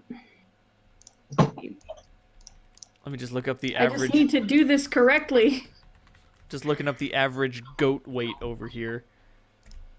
An adult goat weighs anywhere between 44 and 310 pounds. I can carry it. It pushes me into like just under heavy load, which is 153 pounds. Sounds for me. good. So you guys grab this goat, and you start pulling and pushing this goat. The ladder underneath your feet is just like falling to pieces. You can hear the tunnel rumble. As you get to the top, there is a trap door, and as much as you guys would love to just gently open the trap door and head out, you guys are gonna have to rush. And so rush you do. Okay. Salandra, you are on the other side of this trapdoor. It's a weird, Um, peculiar. At some, I mean, Solandra's usual modus operandi would be to find something tall to wait on, just because usually other people don't look up. Right.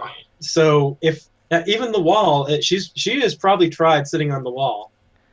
If nothing tried to kill her, she would just do it. That's the problem. You're in a trash canyon. Like, there is sand beneath your feet in the center, and then you're flanked by 2 walls of trash. Mhm. And trash crabs love to hang out in canyons like this. It's a great way to catch people.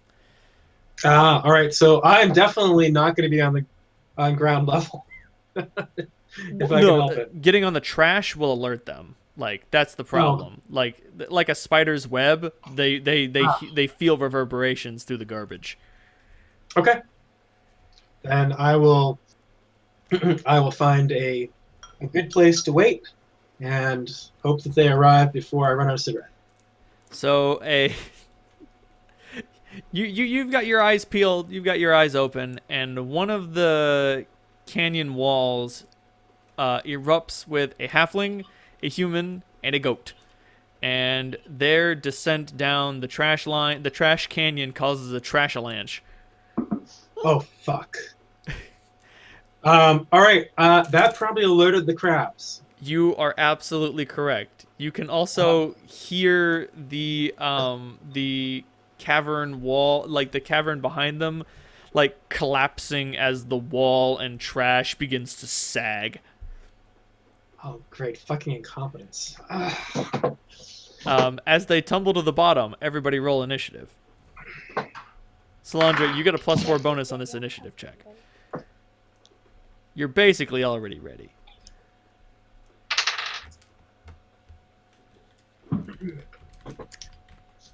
$11. Is So- my dex modifier? Who has the +4 bonus? You do. Oh, okay. All right. So with that in my normal, it's 20.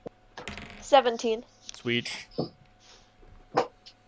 Listen, I'm carrying your goat and the box. Should I roll for Toby? Nah, I will assume that any minions you have just go on your turn for the sake of simplicity. Okay. I'll shout at these strange people because I know I'm supposed to keep them alive. Trash crabs incoming. So all you guys hear is trash crabs incoming, and your immediate thought is, "Dear sweet Lord, O Creator who art in heaven, what is a trash crab, and why did you allow it to exist?"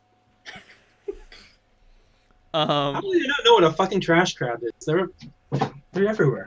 Seriously, what were these people? Were they born in a barn or a slum?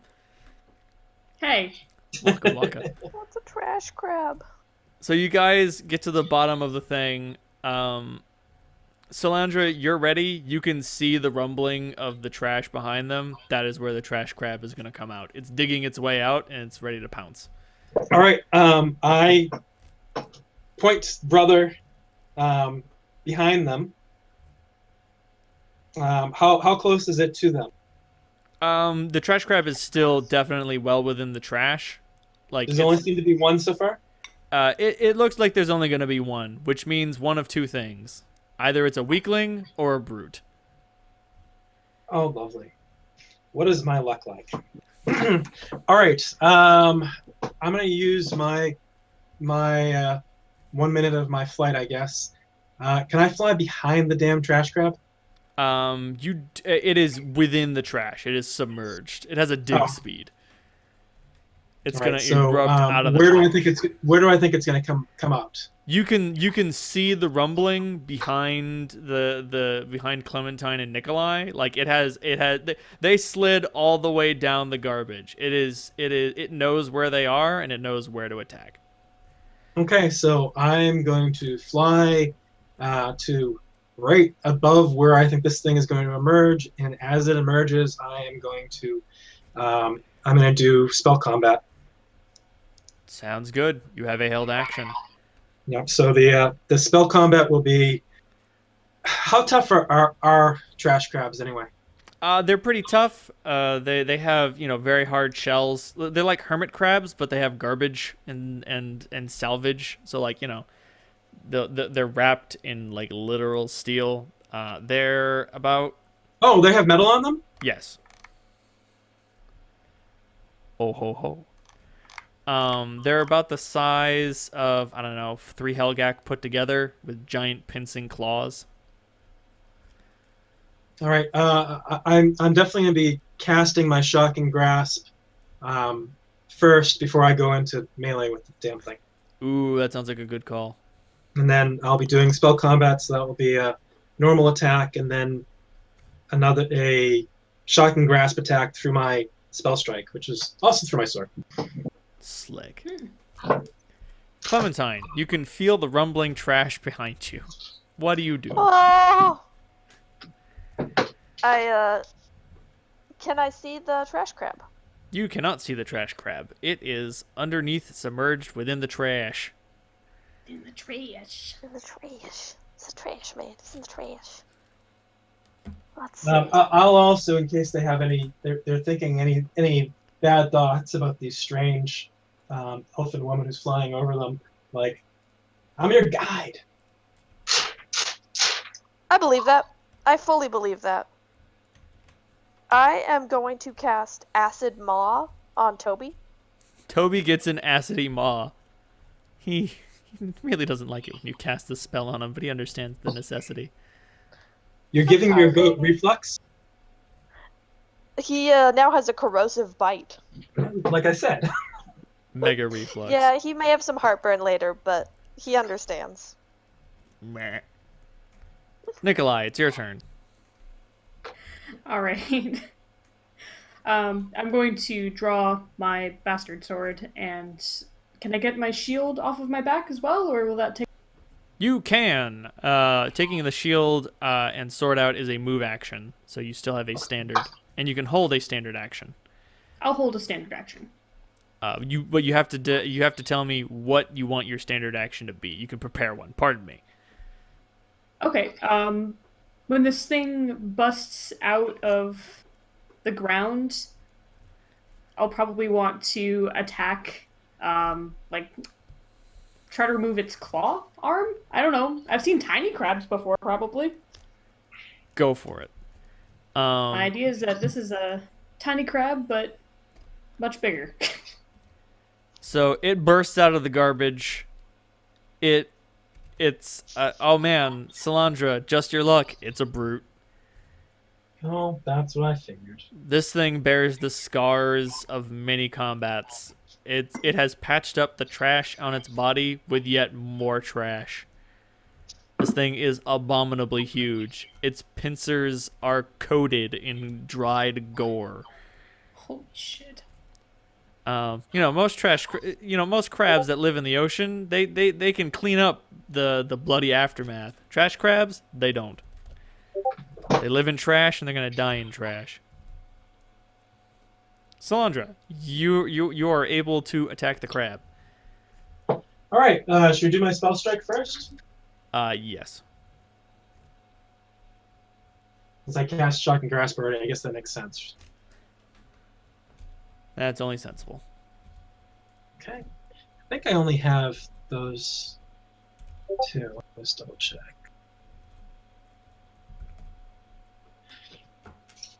So I get a +3 on the shock and grasp. Nice. I will be right back. I gotta go get a little snack. Okay. Okay, I gotta go pee. Break time. Get some water. Shade this real quick then.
Abby love.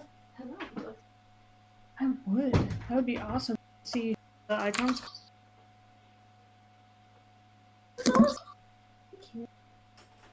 He is so pretty. He's probably less pretty now that he's covered in trash. X-Men now. Feels a strange affinity with the I trash. am so sorry about that. I need to put some protein in my face. Mm. All right. How did the spell strike go? Go, Pidge, go.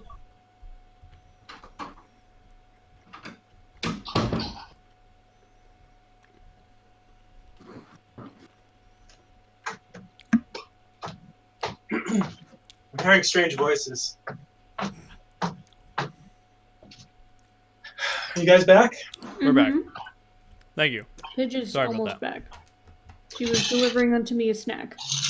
I needed some protein Oh, very no. badly. Did I get any additional bonus for striking this thing essentially from right above?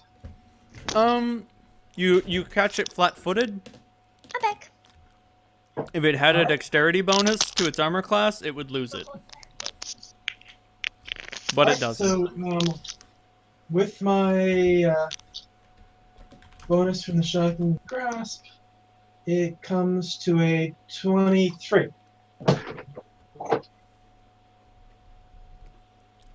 23. That'll hit it. Oh, good.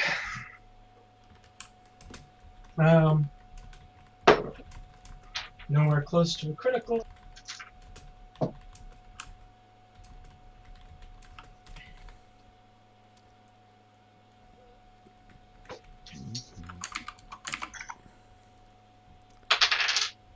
All right, so brother does 9 points of damage.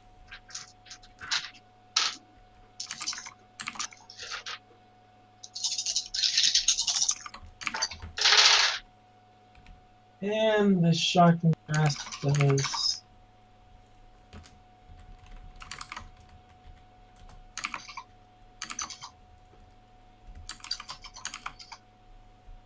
17 points of damage.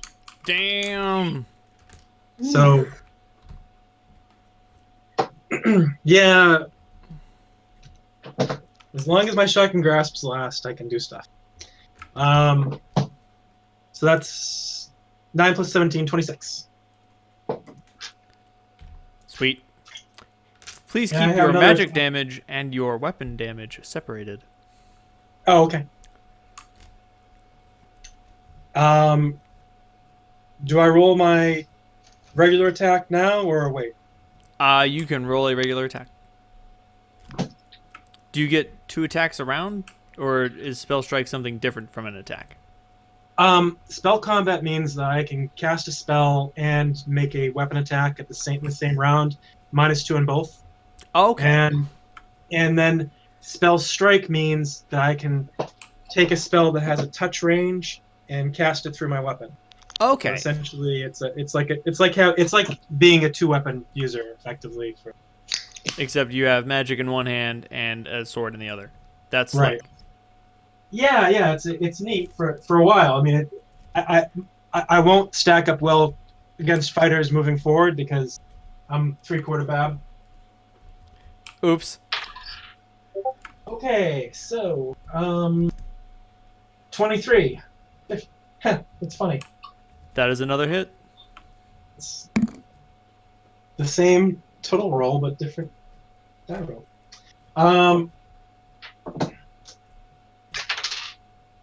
And another 9 points of damage. Sweet. This thing definitely does not like what you are doing to it, but it does not have any appreciable response because it's a giant crab. It doesn't roar or make any noise or anything because, giant crab. It chitters a lot. It snaps its claws greedily, but that's about it. Okay. Nikolai, your turn. You said you wanted to attack one of its claws? Yeah, does it have, like, joints in its chitinous plating? It does. Make a sunder attempt. Okay. Okay, so, one second. Let me look up sunder. Alright, if you do not have the improved sunder feat or similar ability, attempting to sunder provokes an attack of opportunity. So if you attempt... Sure, that's fine. All right, cool. What is your armor class? My armor class is 22. You narrowly avoid a pincing claw. Nice. So now make a regular attack roll using your combat maneuver bonus instead of your regular attack bonus. Oh, that's actually excellent. With a 16. 16. 16 is not enough to get through the protective layers of garbage.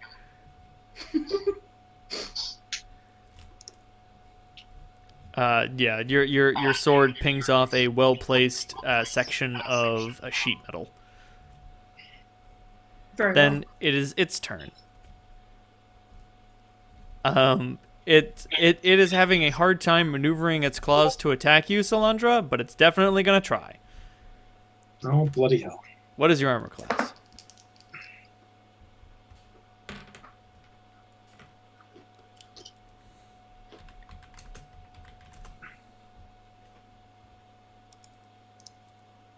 I asked, but I could just look it up.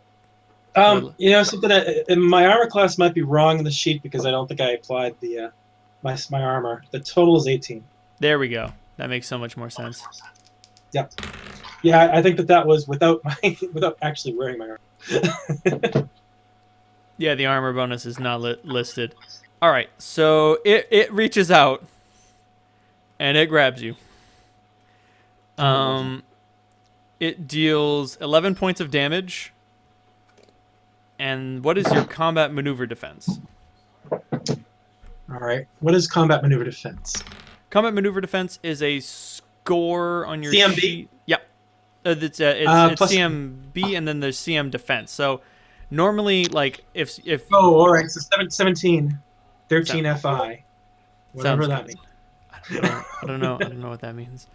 So like it used to be that in grapple checks, for instance, if you grappled someone, then you and the target would oppose rolls, but instead Pathfinder says, all right, there's just a standard baseline defense for all of these abilities, and that's your okay. combat maneuver defense.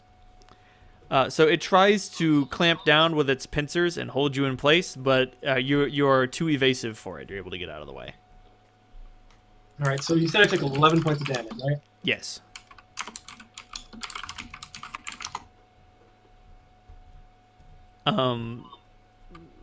Chitinous, coral-like scissors clench your body in a very uncomfortable way. Fucking things. Fucking trash crabs. Back to the top of initiative. Salandra, it's you.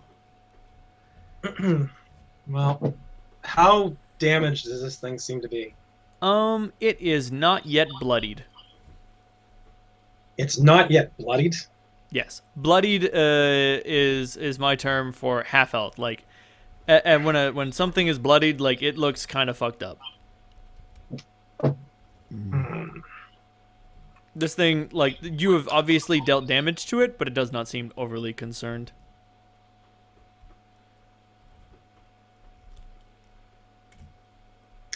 I just want to check one thing about spell combat really quick. Huh? Apparently, you can't dominate a crab. Well, I was checking to see if I can actually. Well, I have to cast defensively, right? I don't think there is casting defensively anymore. Really? Yeah. How does it work then? I mean, when I'm in melee, what do I have to do in order to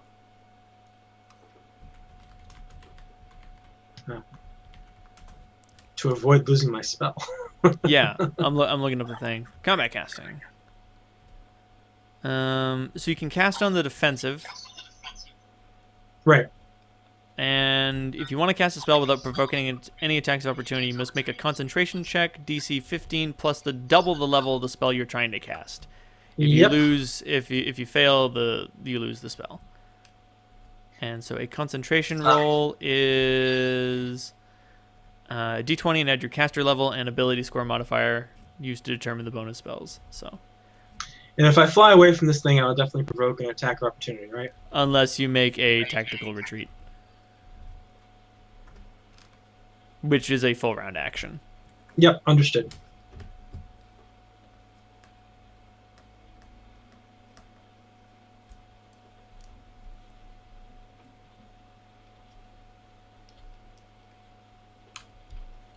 Here we go.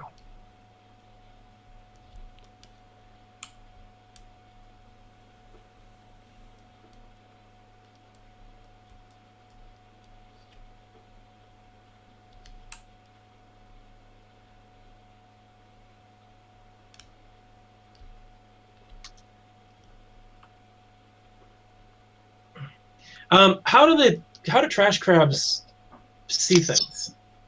They have little eye stalks like regular crabs have. So they're sensitive to. They have vision. Since I'm not on the ground, it's not sensing any vibrations from me.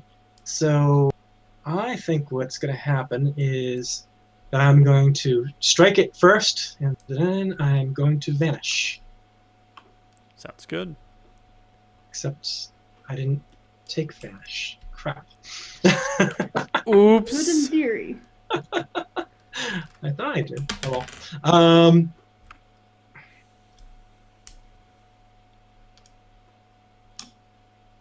All right, I want to take this thing out faster. I'm going to strike it with my blade first. I'm maybe doing spell combat this round. Curious how much my blade will. All right, so that is a 22.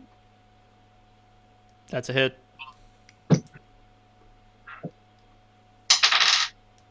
And I do 9 points of damage. Yay!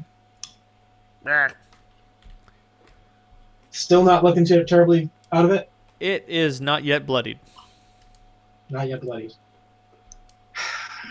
Crap.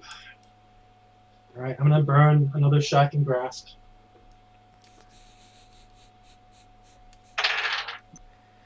And that's plus 3. So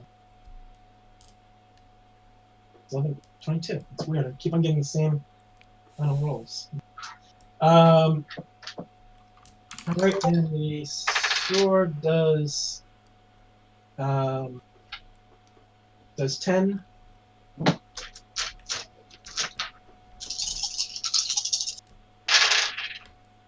And the shocking grasp does 18. Oh god.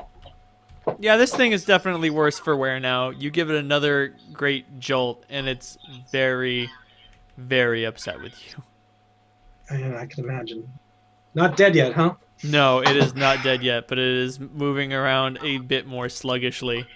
And you can pretty touch on it. smell like meat within it being cooked, and there's a little bit of smoke coming off of it. Clementine, your turn. Fucking thing.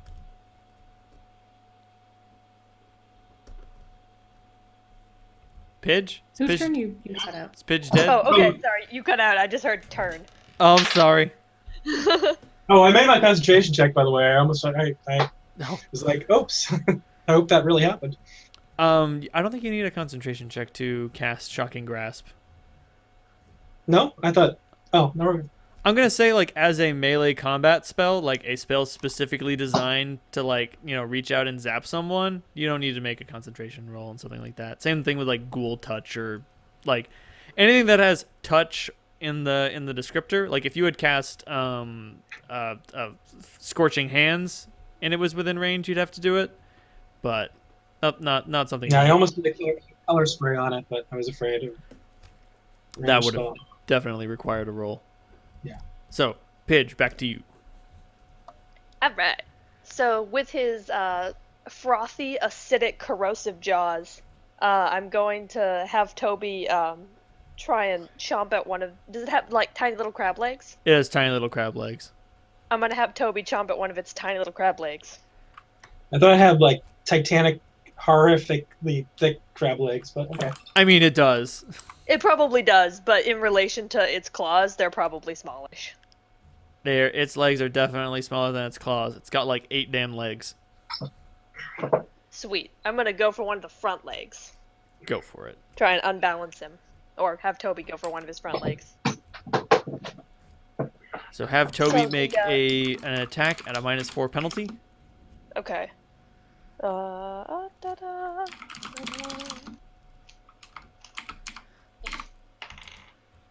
Okay. So, let's see. So I just rolled a d20. I got 15. So does he get any bonuses, like based on strength? Base attack bonus is +1. So my 15 would be a 16?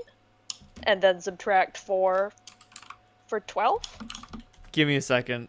Pidge, I'm going to tell you what the hell you're doing. Thank you. I appreciate that. You're welcome. Because your animal companion gets bonuses based on how much higher your level is. Oh, sweet. Yeah, because I'm just looking at like the base sheet for Rams. Oh, where is it? Is it under Nature Bond? Animal companion. There we go. Alright, so as a 5th level druid, its base attack bonus goes up to 3. It has 5 hit dice. Its saves improve. It gets skills. And it has Nice. +2 natural armor and a +1 bonus to both strength and dexterity. Sweet. So his base attack is +3. So I got 18, so the -4, 14. Alright. Yeah, it tries to... Toby valiantly attempts to place his mouth around the trash crab's legs, but the trash crab is skittering around and being very evasive and just like does not want your goat to bite on with those acid teeth. You can take another action if you wish. Sweet. Can I cast a spell? Do I have time to do that? What spell would you like to cast? Okay, lovely. Then I'm going to cast Swarm of Fangs. Oh. What is it with you and teeth?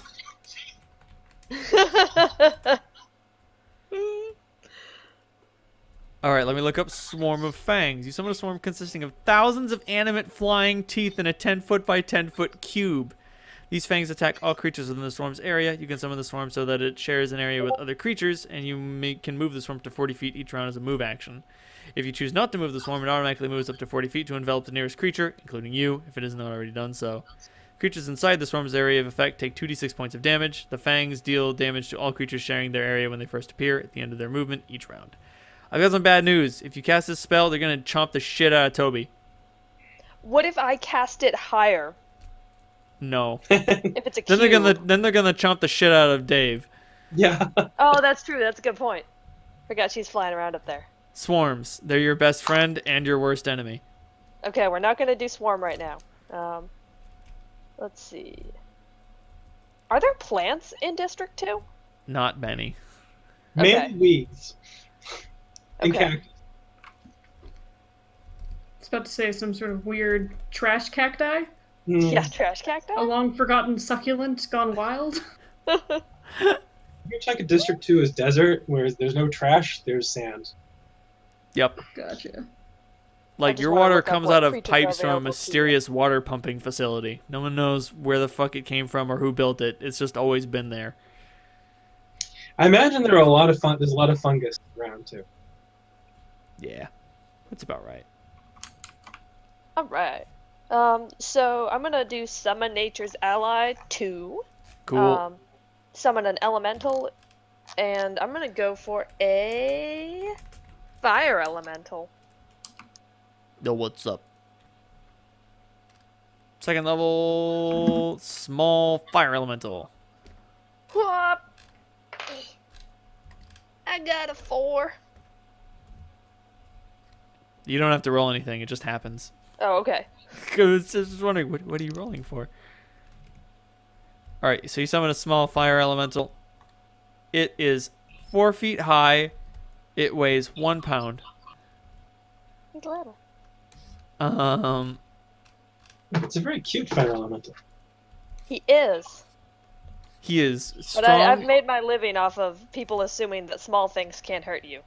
It is small and it is brave. It can't attack until your next turn though, because it shows up and it's like, what? Huh? What the?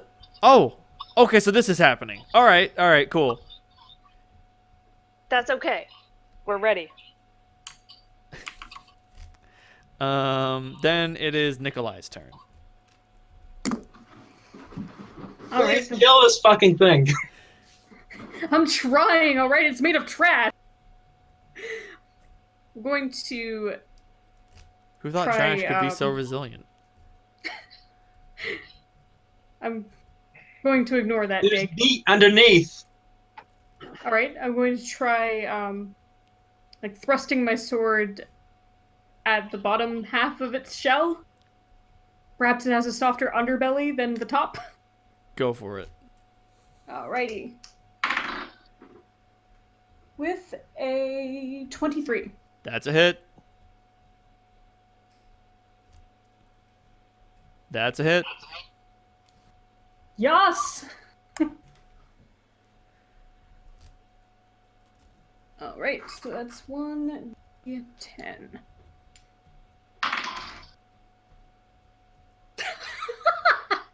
Okay, thank God I have a good strength bonus. 4, please. 4 damage. 4? Alright. So you're like, okay, it can't possibly have trash defending it underneath. And you make a valiant stab and your sword pings off, yet more trash.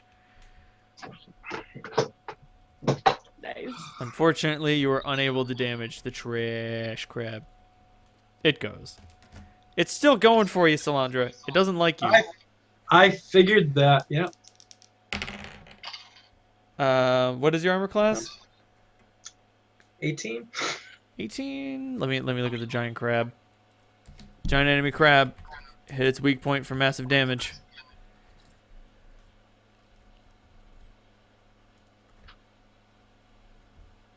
That is a hit.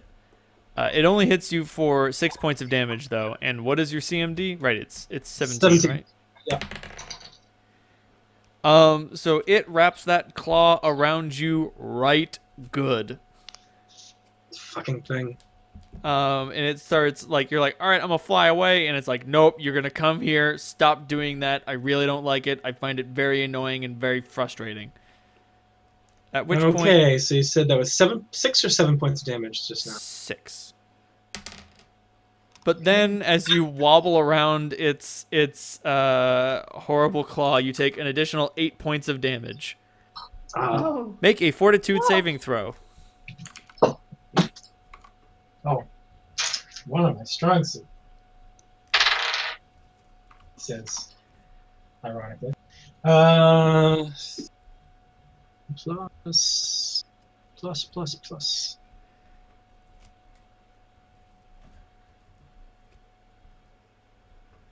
21. As its filthy claws grind around in new fresh wounds, you're like, this might get infected. And then you take a moment and you're like, nah, not this one. No, not this one. I can take this for a little while. I've had worse shit in my veins. Oh, I hate this fucking thing. Good. It's your turn.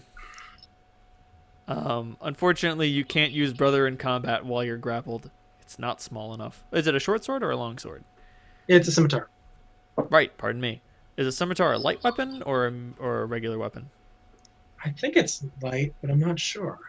I think it can be used with weapon finesse, even though it's not a light weapon. Yep. So that means I can't use it. Yeah, you can't use it in a grapple. Well, that's freaking awesome. You could try to escape the grapple. At which point you would roll a combat maneuver against its combat maneuver defense. Well, can I use a touch spell against it? Make a concentration roll. What was that? Make a concentration roll. roll. Because you use concentration for casting while grappled.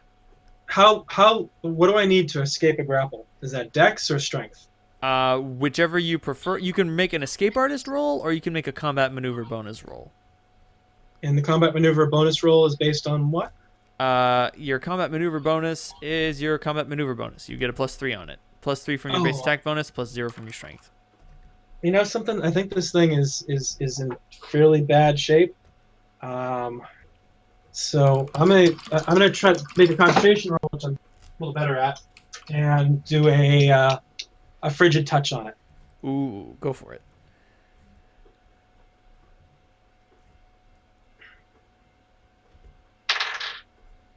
Ooh, and I got a 19 on my concentration roll. So that's not even counting my bonuses. I think. Oh, yep, you're good. You're And good. oh yeah, frigid touch. You said it's a touch, so it's not necessarily. So Yeah, you're doesn't do- rolling. Yeah, you're rolling the concentration because of the grapple, not because of the type of spell you're trying to cast. Oh, okay.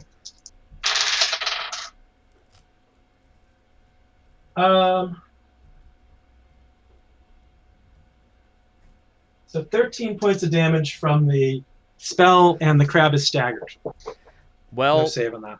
shit. As you fill this thing with rime and cold and chill, its body turns blue, and you can see the sort of hazy steam begin to escape its frigid form as it just sort of loses all cohesion, falls over. Its claws snap in a bunch of pieces, a bunch of frozen pieces, freeing you easily as it is very clearly dead. Fucking waste. I kick it a few times. You kick it. It hurts your boot a little bit, and little pieces of it go spiraling off.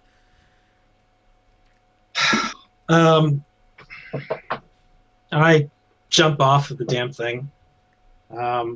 I find something to clean brother with. Ugh, these things are disgusting. There might be more here, so let's get the fuck out of here. Sala, I'm your guide. I start looking for wherever the chest fell in the scuffle. Yes, it's lying in the dirt, ominously. Half of it's All outside. right, I hastily go to pick that up.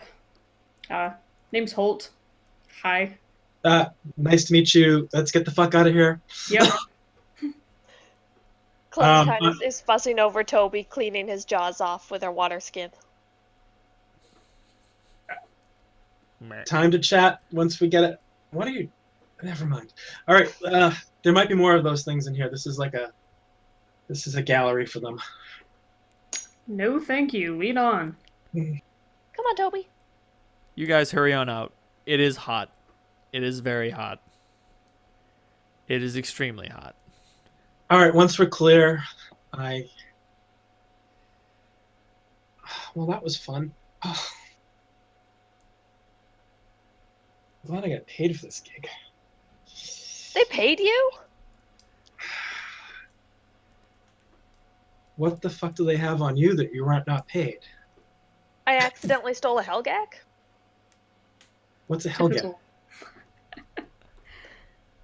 It's like a big floating cow. They're very valuable. Oh, those things. Yeah. Oh, I'm Clementine. She extends a tiny hand to shake.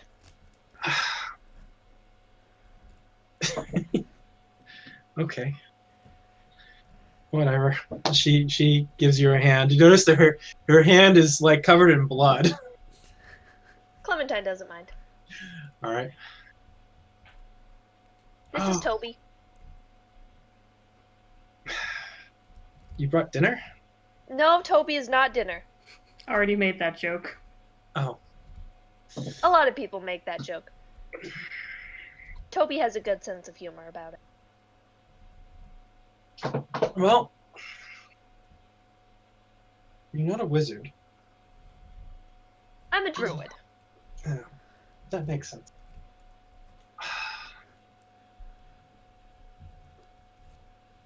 Don't suppose you're a healer in there, are you? Oh, well... Oh, I should usually mention have- that the fire elemental hangs out for a few minutes. Like, the crab is dead, it gets filled with frost, and then it just sort of floats around following you for a little while until it eventually returns to its plane of origin. I wave to it. Sorry, I tend to be better at this sort of thing when there's like plants around instead of detritus. She searched her entire vocabulary for a word that wasn't mountains of garbage. Oh, there are plenty of plants.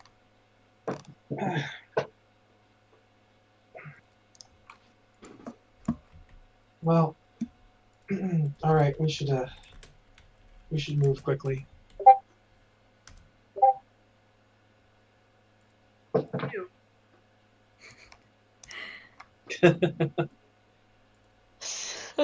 Well, that certainly is a lovely picture of garbage. But like, there's also a path, and like there are people walking along it, and that's what District 2 is like for the most part.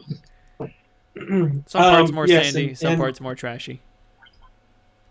since Sala has a little bit of flight left, she'll fly up into one of them, take a look around, make sure there isn't anything additional that's gonna come and.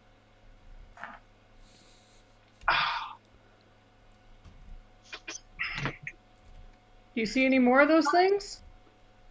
Well, I don't see any movement in the trash. So, That's good. that big one must have scared off the smaller ones for now. But they'll come back. They always come back. So where are we bringing this thing? What is it, around a day's travel? It's a few days travel through the sand wastes, but they were uneventful getting here. They should be uneventful going back. I'll lead you there. It's still a couple days worth of travel.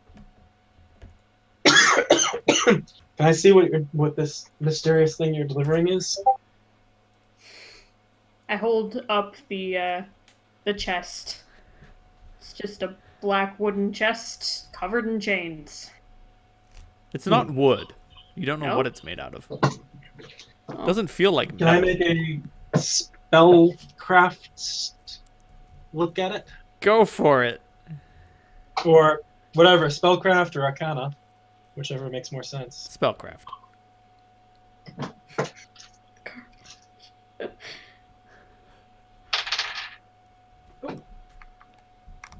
That's a 29. Yep, Oh, damn. that's a magical box, all right. That's all I get for a 29. Yep. Sorry. You get Yeah, the distinct spellcraft impression. is actually the only really good skill, and knowledge arcana are my two best skills.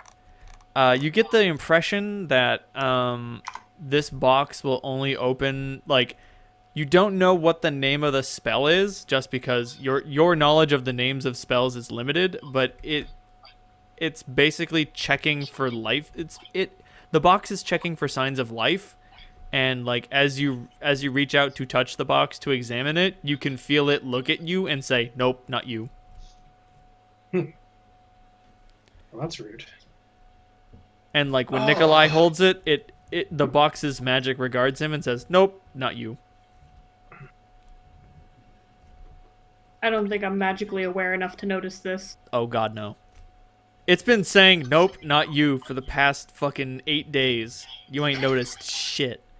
I put my hand near it, and I concentrate on the image of Grub. Ooh. And Make a use magic device roll.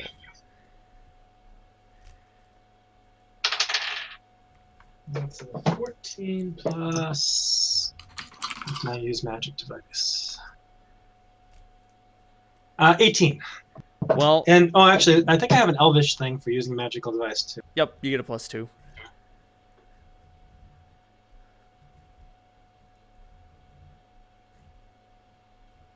So you reach out, imagining, like, trying to fill your body with grubness, and you reach out to the box, and like for a second, it like normally it the amount of time it took you to it took it to reject you previously was immediate, but you fill yourself with grubness, and it's like, what? Oh no, not you. It definitely was right. recognized the grubness inside you. The grubness you were trying to emulate.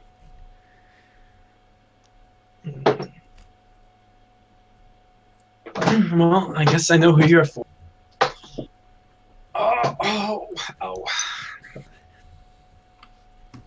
Your poor torso.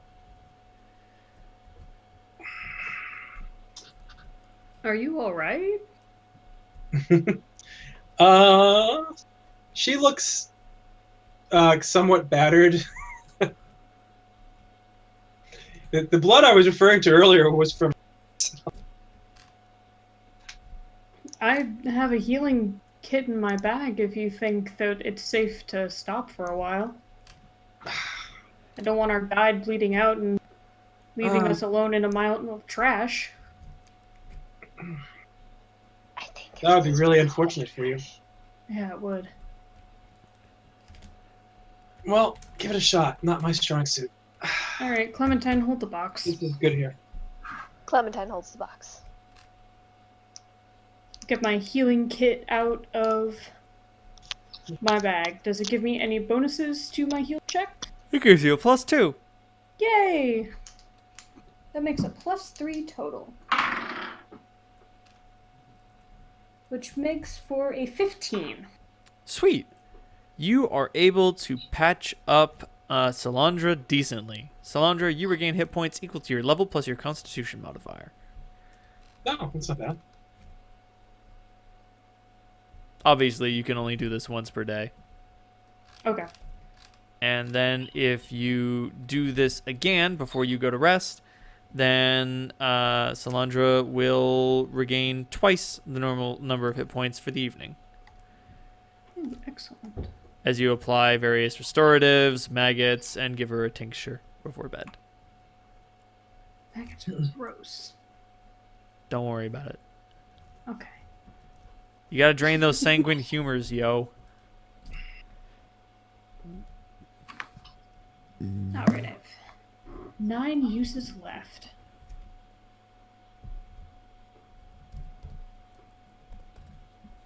Is there anything else you would like to do before you continue into the trash? By the way, I'm also going to expend my pearls, so I get my first level spells back, Good call. just in case. The trash crabs are many, and they are hungry.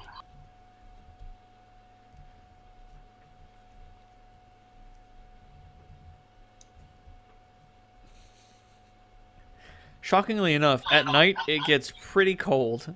Like, it's unbearably hot during the day and incredibly cold during the evening. You know, like any proper desert.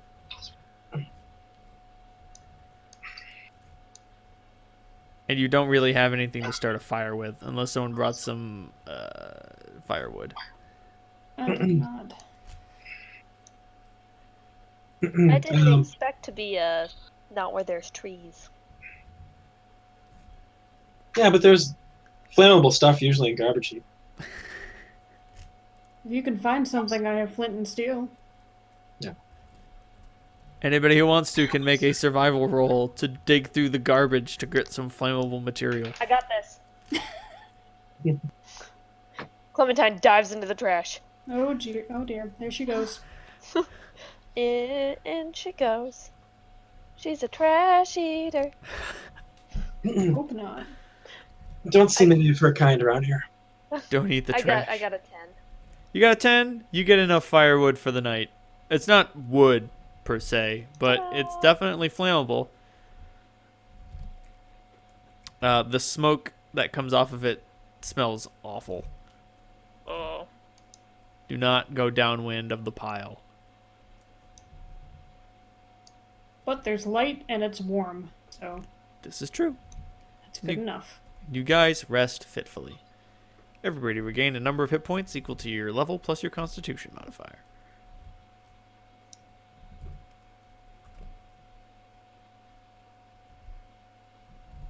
Level plus constitution. 2. And then you guys awaken.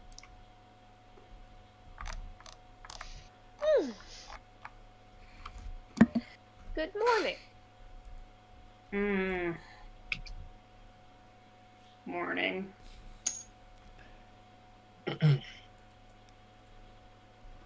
The chest is still here. Oh, oh, you're still cheerful. What the fuck? Would you like some tea? Fucking ray of sunshine. I light it. I light a cigarette, take a long drag, and hand it over to Nikolai? Nikolai, because I figure Clementine probably doesn't smoke. She does not. She would thank you and pass it on. He accepts it gratefully, takes a drag, and hands it back. The District 2 tobacco is something else. Literally, you're pretty sure it's a different strain. It's good, though. Not the leaf you're accustomed Good to, stuff. however. Oh, I wish I'd taken some coffee. Ah, Clementine makes everyone tea. what's this? Tea? Leaf water. It's delicious. Apparently it's good for you. And very soothing. Looks like swamp. Mm. It was not found in a swamp. It was found adjacent to a swamp. I'm pretty sure it's not poison. I'll drink it. How does I it give taste, you- Clementine? You're Honestly, trying- it's probably just a sweet herbal tea. Like mint or something. So that's what it tastes like. Alright. Hmm. How refreshing. Yeah, you would know if she put whisper in it. Yeah, Salandra is like not bitter enough for the morning.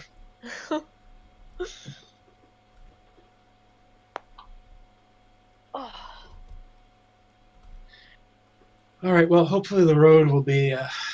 Never mind. I won't even say it. Let's not jinx anything. Yeah. I don't believe in jinxes. You're a mage. And I've never found jinxes You- to be quantifiable. She's a druid. That's something else altogether. Exactly. She's a mage who lives in the forest. I really don't see a difference.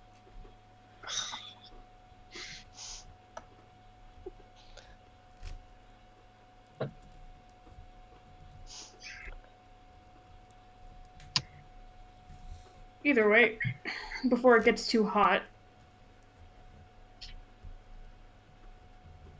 As you travel on, What? What do you mean? like, should we Hot? start moving?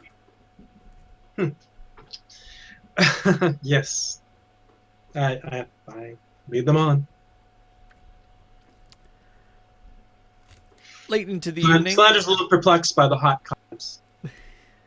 Should we leave before it gets hot? It's always hot. Unless it's cold. It's always hot except for when it's not. And that's why whenever any group of animals is brought together, it's called a zoo. Unless it's a farm. Anyway, as the sun begins to set, Grubb's workshop can be seen on the horizon. Like a beautiful trash tower. Actually, That's impressive. the construction is pretty decent, given, what he had to work with. Imagine something like out of Fallout, like a very well put together scrap. Like this has actual architecture in it. Well, we can push on through.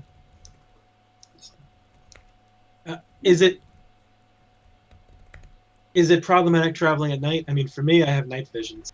I'm not terribly worried about it. Nikolai is probably going to want I am a a human. torch. Hmm? Nikolai will probably want a torch. Hmm. I have some sun rods in my pack. Oh, You said it's a- sweet. You said it's on the horizon. How far does that translate to? I would say that it would be a few more hours travel. Hmm.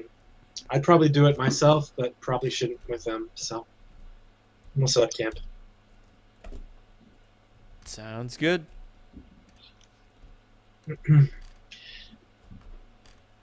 Once more, y'all are unmolested in your sleep. By the way, in case it's not obvious, brother takes watch. Of course. That's a beautiful thing about having brother. Like you just jab him into the ground. I just stick him. I Pummel up. just stick him in the sand, and he takes care of things. His eyes might not be as keen as yours, but now you can rest comfortably. That being said, every night this very bizarre-looking woman jabs her sword into the sand, and you can feel it watching you. Yeah, it's worth noting that her gear seems like it's pretty decent quality, but it's really weird looking. Like it was sort of patched together well from scraps of different materials. And it's like, it's just sort of strange. Definitely does not look new. It's well worn, but even originally, you get the feeling that it was kind of bits of scrap. I like And it. her sword is a little on the bizarre side. It looks like a black chunk from another dimension. Huh.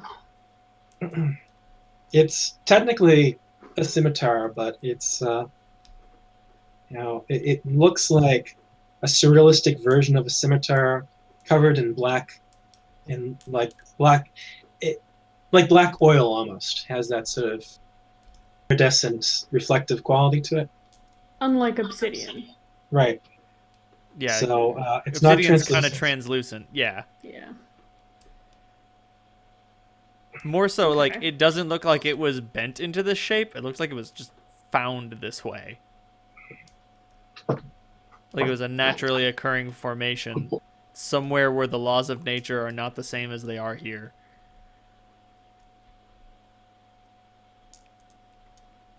And you've also caught Salandra kind of just giving it an affectionate pat. So Clementine doesn't think that's weird at all. and she also talks to it. Holt thinks that's weird. Yeah. That's a little weird. Mhm.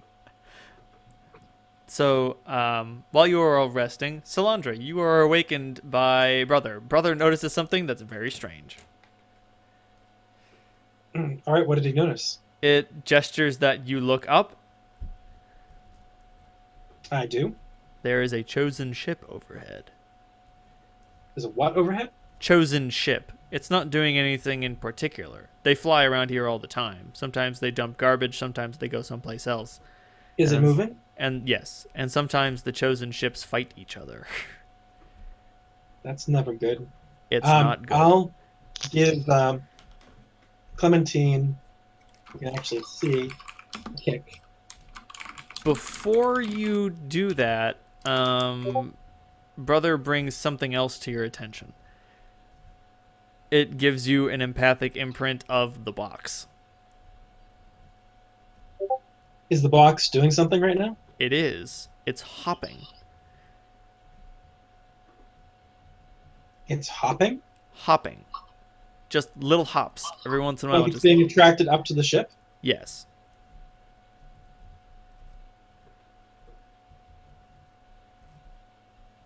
Hello? Yes. Oh.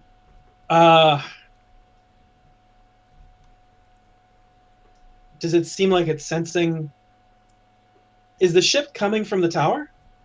No, the ship is just flying overhead. No, but is it in a trajectory that it could have come from the tower? Nope. Like it's flying over your position, like perpendicular to the tower. I'm sorry, parallel to the tower.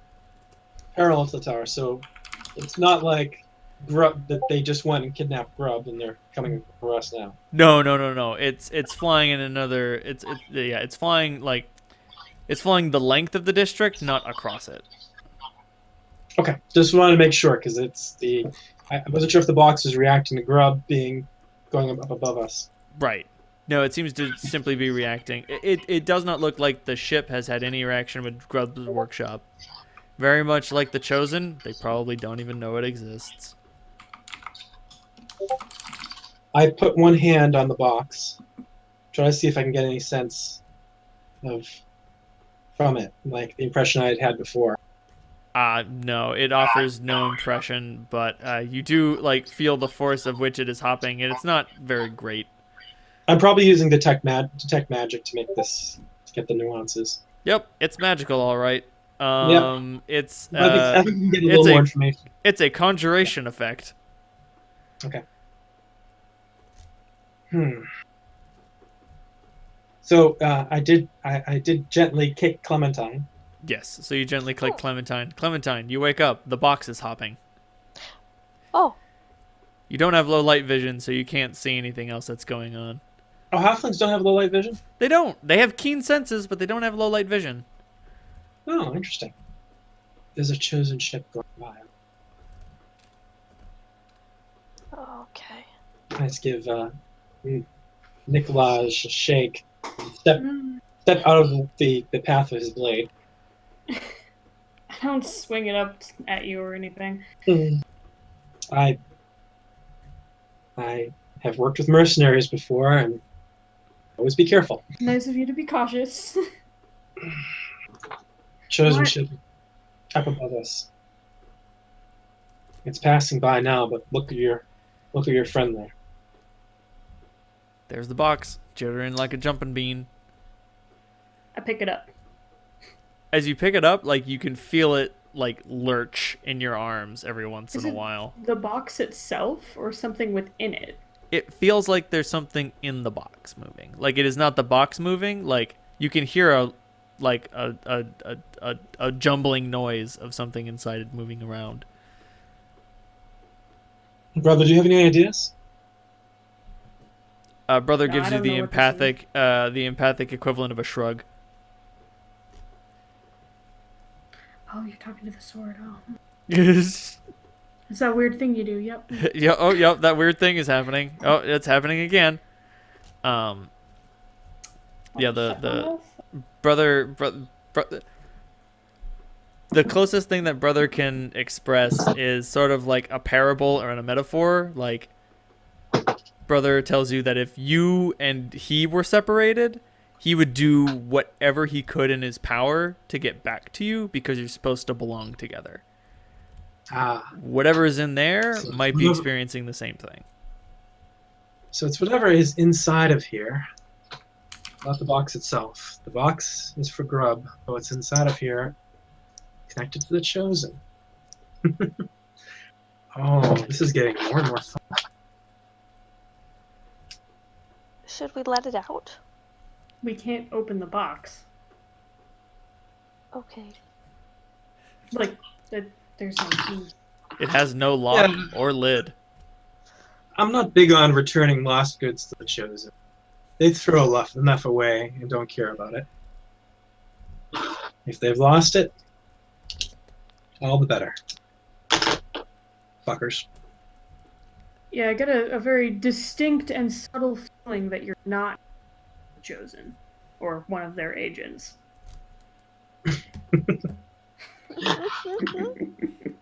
He chuckles, but They don't even bother doing agents. I think they're above it. There might be some groupies who try to carry favor with them, but from the chosen's perspective, they couldn't tell the difference between us and. And that's what's so awful about them. Their contempt for groundlings is universal.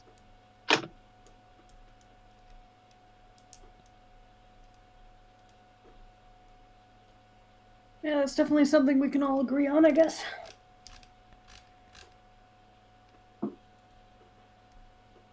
Yeah.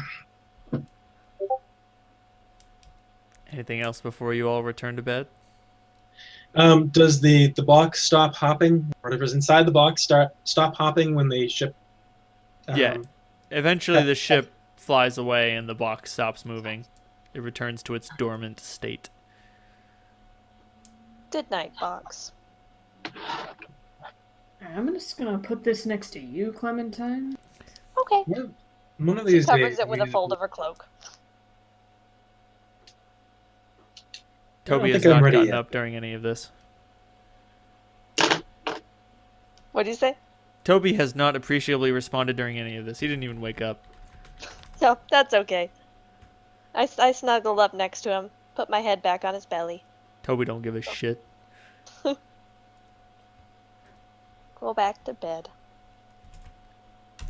Oh, if we ever end up in Oasis, by the way, we might want to leave the goat outside. Wait. No. We don't go places not together. Hmm. It's kind of like a package deal. Okay. What's Oasis? It's a city. Oh. I've never been there. That's a very plump-looking goat. He is. I tickle his ribs. I don't think that the people there would joke about eating Toby. They could try. Toby is Clementine gives a stronger very than he sweet looks. smile and goes to bed.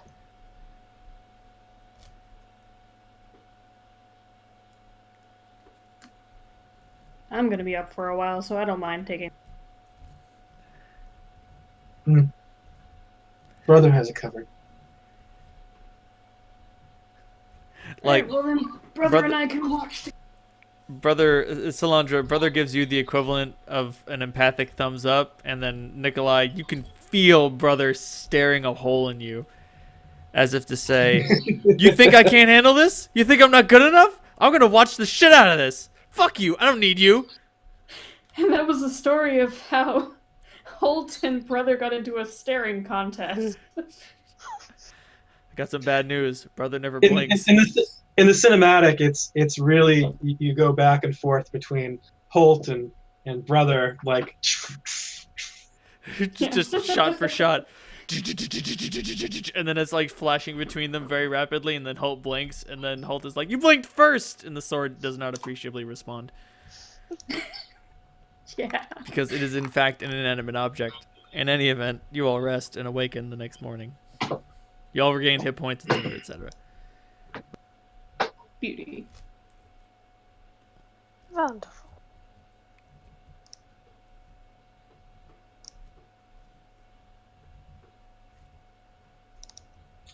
All right.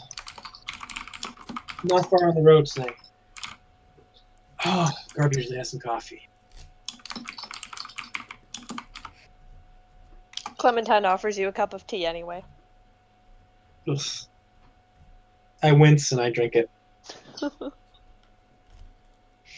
It's too sweet. Ugh. It's only as sweet as the person drinking it. Clementine gives you a smile, but you sense that it might be a silly smile. Now, if you could arrange that, that would be a drink. Oh my. So you head off, and before midday, you reach Grubb's workshop. It is once again locked tight. This time, the windows are all closed. I go over to the door. Hey, you pound on it. You pawned on it?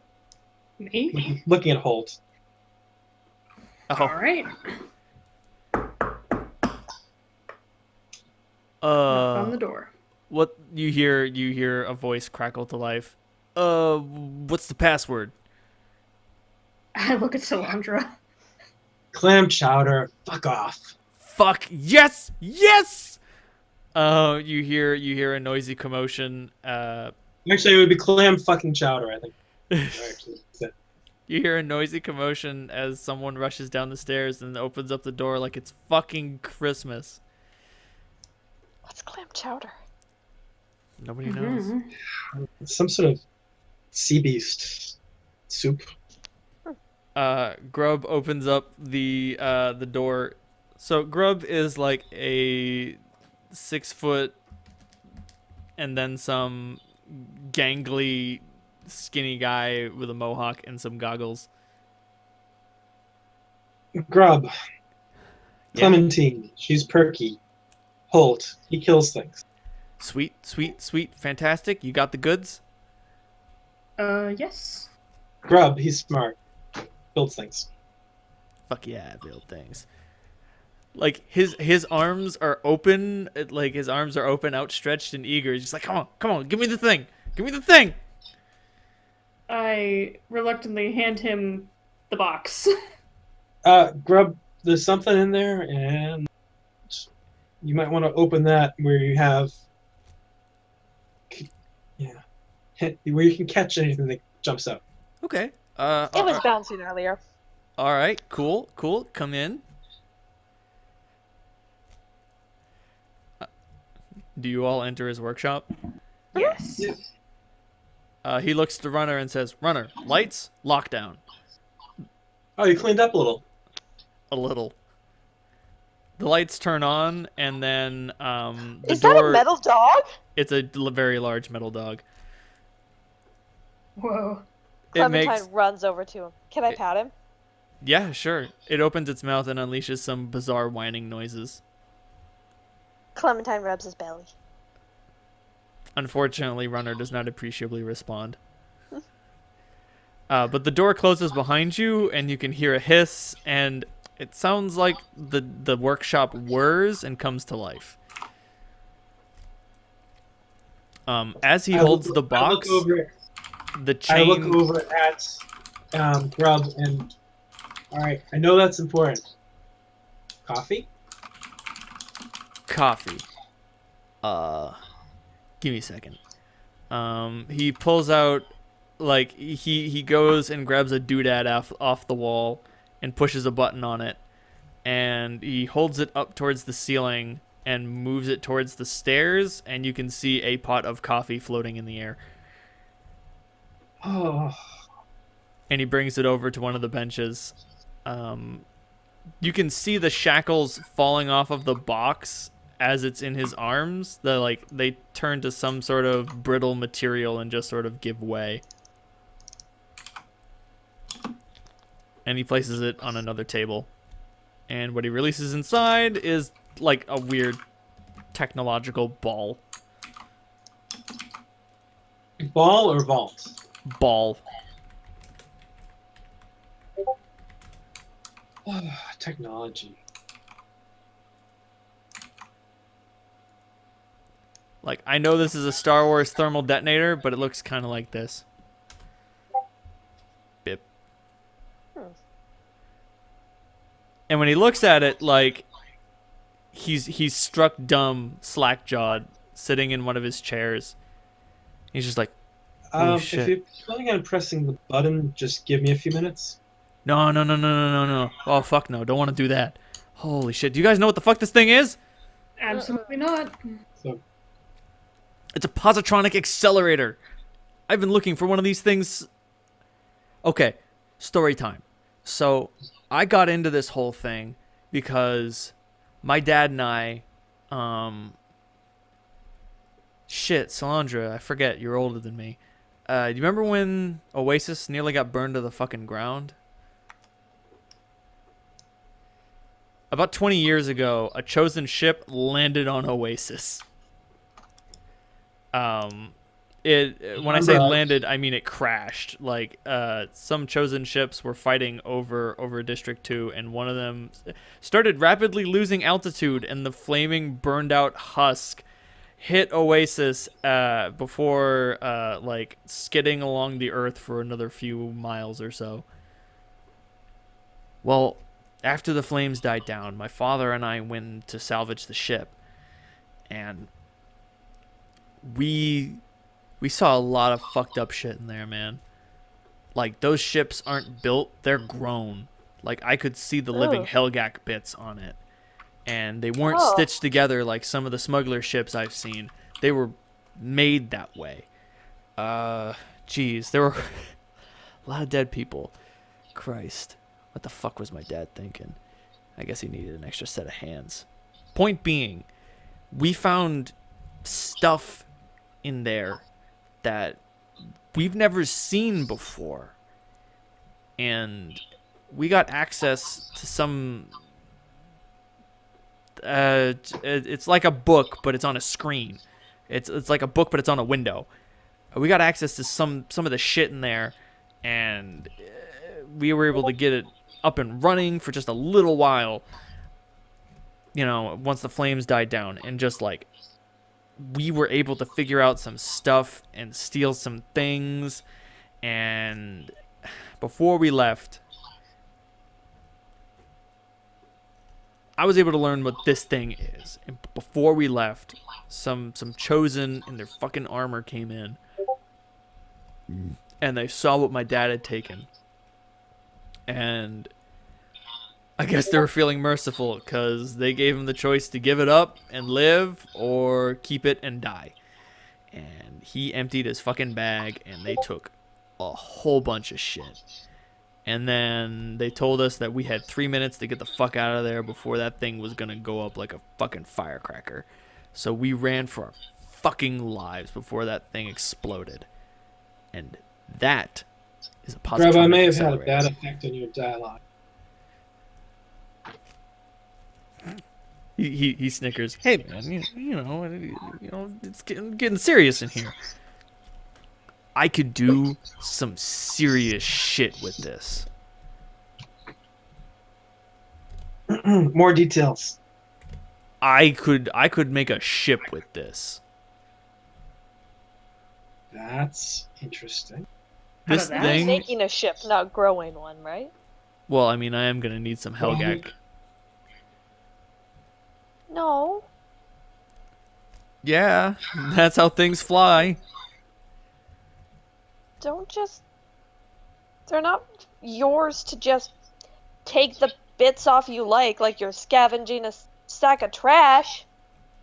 Oh, then why did the creator make them? For us to work with. Exactly. And I am working with them. The best way I know how. You're using them. That's completely different. Oh my goodness. Clementine, it's not that much different than someone using a horse to plow a field. I mean, it is if you take off the bits of the horse you like. Hey man, I use every part of the Helgak.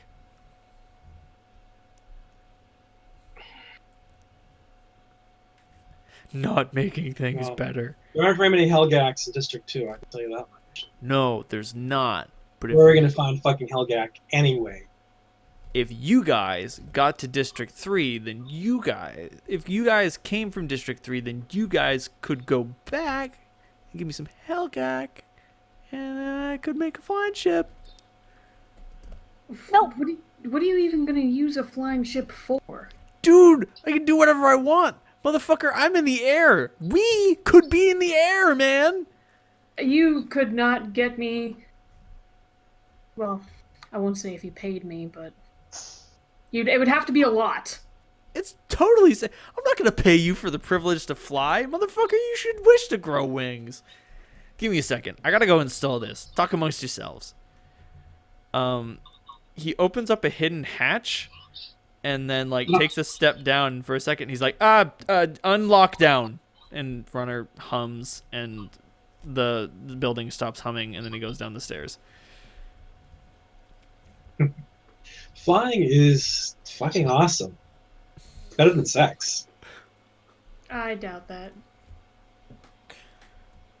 No, Well- it is. What kind of awful sex have you been having? Have you ever flown? Yes.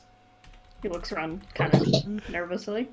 I've totally flown, figuratively speaking. Yeah. Well, I get to fly for a few minutes at a time.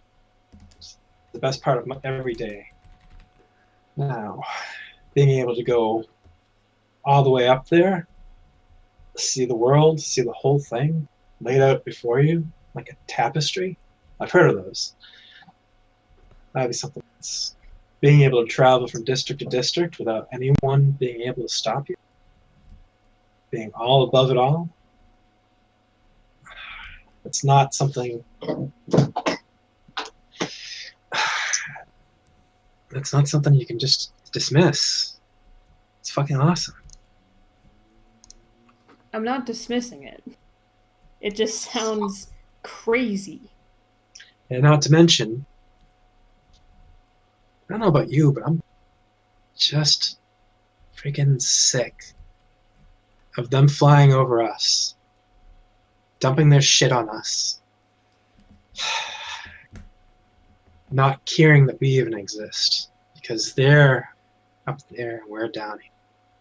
Yes, but they are up there, and when you go up there, they're going to shoot you down. Grub's head pops up from the hatch. Actually, if we keep under the altitude limit of, he mentioned some like incredibly precise number, and then a unit of measurement that you're not familiar with, then they actually can't shoot at us, or they won't anyway. Okay. I have a grammatical question out of character. Shoot. Is it was it me misunderstanding, or does Grub want to take Helgak bits, or does he mean plural Helgak to like pull the ship? Oh, plural Helgak. Okay. And is he talking about living Helgak or dead Helgak? I think is the question. Yeah. He could bioengineer them. He could not bioengineer them. If you guys are going to cause a stink about it, he'll do what he can. You'll have a Helgak drawn carriage, and it'll suck. So, all right, we don't get many Helgak here, but I've heard that they're kind of expensive. Incredibly. Can you find them in the wild? I mean, how do you catch Helgak? So you can find them in the wild, but they tend to be okay, story time. I found one not too long ago in the wild and guided it back home, thinking that I was going to get to keep it, but the lord that owned that part of the land laid claim to it. So basically, if the Helgak is on someone else's land, you can't even take it, whether or not they're wild. It's considered poaching. So you kind of have to buy them, probably. So Or why just steal them and not have anyone notice. I was Why about to don't we say, find this Salandra, lord that sounds like a instead crock of- of shit. Fuck it, just take why don't him. we find this fucking lord who stole it from you and steal it back from him? Because he knows where I live, and I don't want him to mess with my dad. Oh, Dad, that's a problem.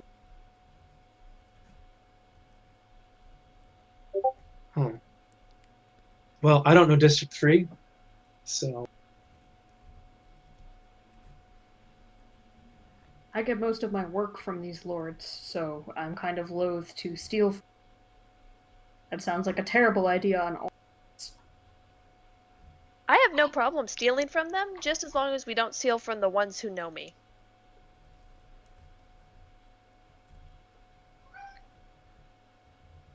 After a little bit, the workshop like lurches and like hums and thrums more loudly than it ever has.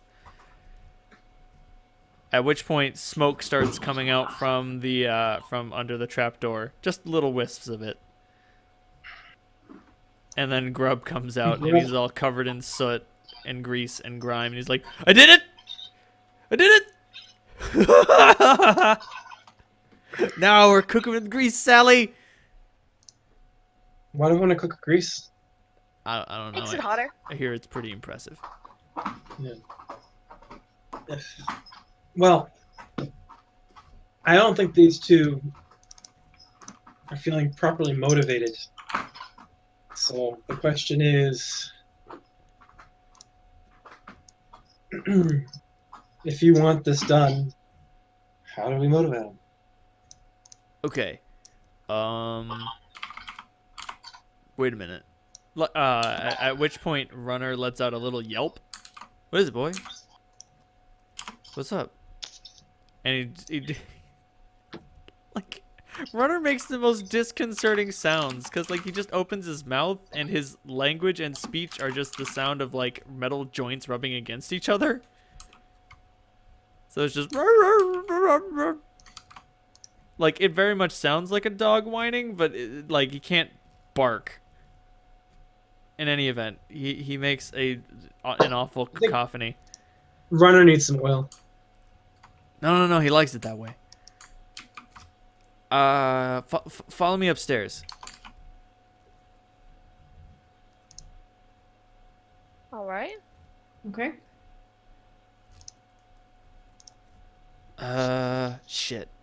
All right. You gotta promise to not tell anybody that you saw this shit. Okay? All right. Sure. Cool. Fuck. He goes over to one of those screens that acts like a book. And he's like, "Yeah, I'm also not supposed to have this." Anyway, People think magic is fucked up. and people think magic is fucked up, right? Jesus Christ. Okay. So check this out. And on the screen is a map of all of Septemport, leading all the way out to the far reaches of the Hell Jungle.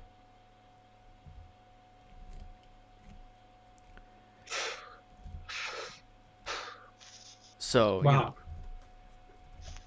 Wow. just been working on this in You've my been spare told out of time. a bit. This is incredible. Basically, this started as a project to try to. This is gonna sound so stupid. It started as a project to hunt for dragons. Sorry. Like I heard that they went deep into the earth, so I figured that if I could just sort of like, you know, they gotta move, right? You know, they gotta eat and shit, right? So like they gotta make some noise, right? Anyway, so this thing picks up disturbances, big disturbances in the earth. I tried setting it for minor things, and it picked up every fucking trash crab. God, it didn't stop beeping. Anyway, don't worry about that. Point is, You could have told me about that. told you about what? The giant fucking trash crab camped out beside where they came through the wall. Dude, okay, give me a second. And he pushes some buttons, and like almost the entire map goes red, just like little beeps and blips. It's deafening. It's not deafening, but it's just really loud. It's just like a bunch of beep, beep, beep, beep, beep, beep, beep. And he's like, "This is all of the things making minor seismic disturbances. Might be trash crabs, might be a giant farting. Who knows?" And then he sets it back to not that. Okay. And you can see a little red ping deep in the Hell Jungle.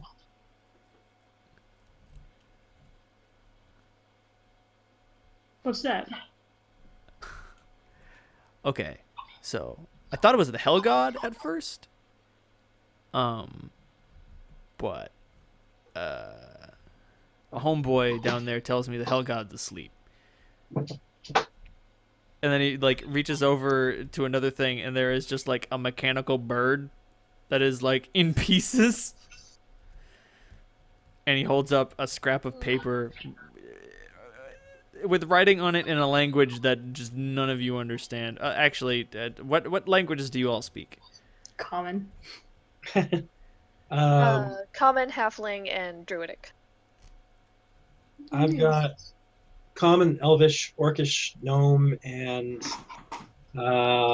gutter speak. My name's Salandra. I know how to speak everything. Salandra, you recognize it. It's in Gutter Speak. Ah.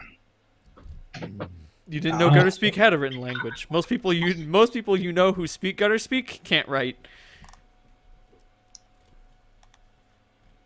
Wow, you used a combination of elvish, common, and gnome characters.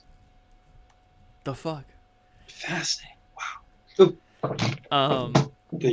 The letter though, the letter is weird. It looks like it was penned by someone who doesn't have any eyes. Like, this is how like a 3-year-old writing with their left hand writes.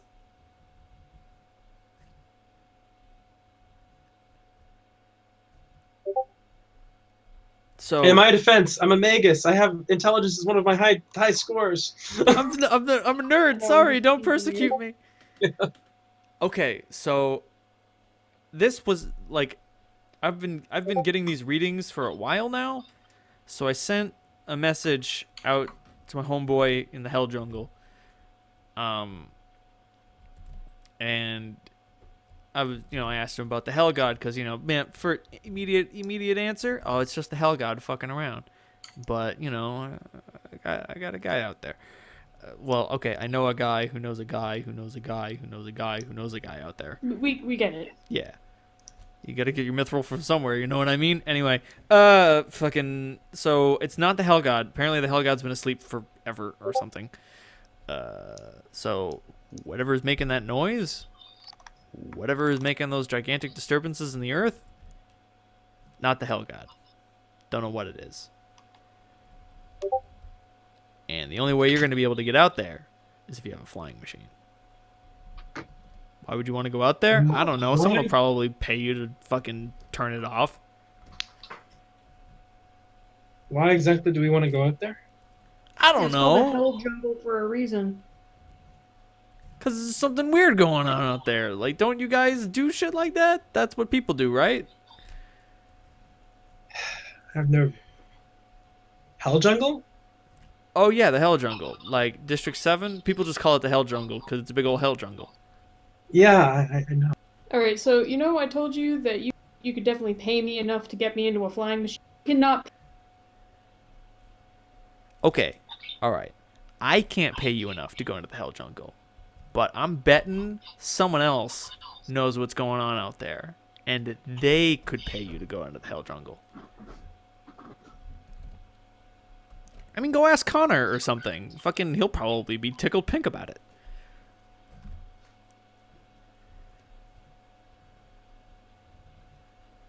Nikolai, he said the C word. Who's Connor? Uh, I presume I actually know, but I don't remember him being on my list. he's not on your list. I have no idea who this is. Connor's in charge of District 6. That's all I know. Yeah, Holt does not look very comfortable at the mention of that name. Connor is a bad motherfucker. Talk You can about tell which wallet is his. It says bad motherfucker on it. And everyone who's seen that written on it has fucking died. Hey, some people he doesn't kill. Killing is too good for them. He removes all of their limbs with his brute strength and forces them to live their life as a torso in the gutter. Oh my god, you understand Connor so well. Yup, you don't mess with Connor. Mm-mm. And like the worst part is, like, Connor visits these torso people and asks them what their life is like because he wants to know. Anyway, that's just between Nikolai and me. Okay. Yeah. So Salandra has never heard of Connor. No. Connor's the guy in charge of District 6. I mean, like, he's also got a lot of coin. He might be interested. So Grub, how the fuck do you know all this stuff? Where are you getting all your information? You know, I make a lot of things for smugglers.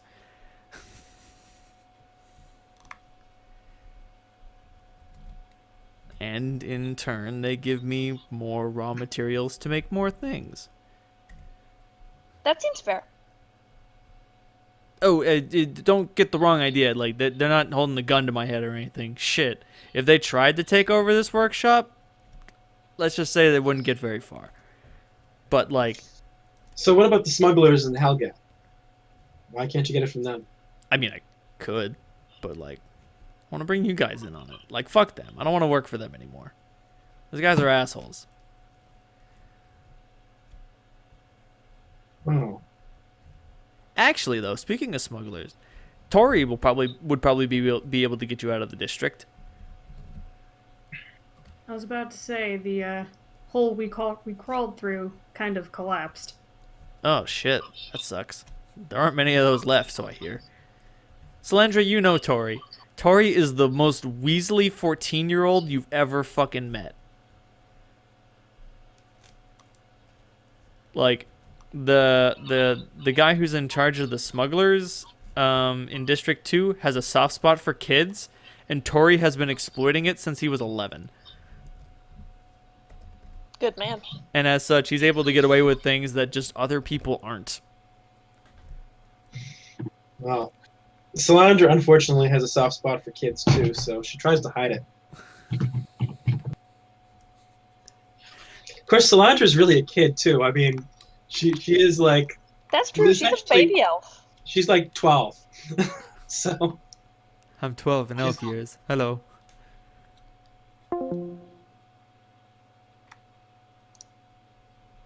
But Well, two can play at this game. anyway. Grub is just sort of dumping information on you guys. He's a nervous Nelly. He can't shut up when he gets nervous. I wonder what Tori's gonna want. Who knows, man? I mean, just I mean, no matter what, we're gonna have to get these two out of here at some point. right. Just like That would be great. try not to bring my name up to him. He's been jonesing for one of my work bots, and I really don't want to send one to him.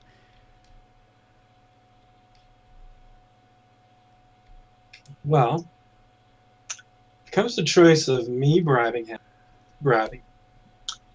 Wonder which one's better. All right, fine. You want to give the kid a 7-foot tall fucking killing machine? Go ahead. Fuck it. Well, maybe there's something else we can give. I mean, we gotta try to Okay. lowball him, you know? But we haven't really figured out some things yet. Right. Sorry, I just keep getting ahead of myself. It's what I do. So, sounds like you want us to do a couple of things that we're kind of ambivalent about doing. Okay. Now, a flying ship sounds cool to me. All over that. Going to the Hull Jungle. That's a little bit more of a stretch, but I think that that's a little further in the future. So the flying ship's the first thing we need to do. Right.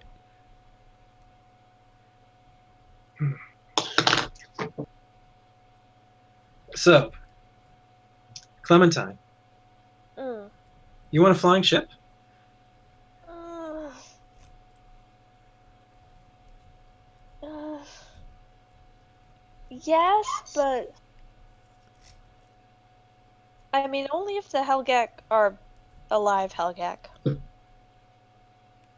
None of this like weird shit you were talking about in the crash at Oasis. None of the metal bits and Helgak bits all strung together. None of that. I can promise that they will be alive. All right. And in good health? Are you gonna hold me to that? Clementine fixes Grub with her most earnest, childlike gaze. All right, fine, and in good fucking health. Jesus. Fuck. God damn it, man. Man, Grub, you're such a fucking easy mark for cute. What? I got my spine fucking made out of paper. Shit. Fuck off. He says, like, have a deal. slouching deep into his chair, just like, fucking shit. How many do you need? Clementine extends a small hand to shake on that deal. Oh my god. He reaches his hand forward. It's covered in grease and soot, and he gives your hand a shake. Your hand is gross now. Okay, so, like, I could make it with 2, but, like, if you could get me 6, we're gonna have one of the fastest flying, fucking indestructible teeny ships anyone's ever fucking seen, man.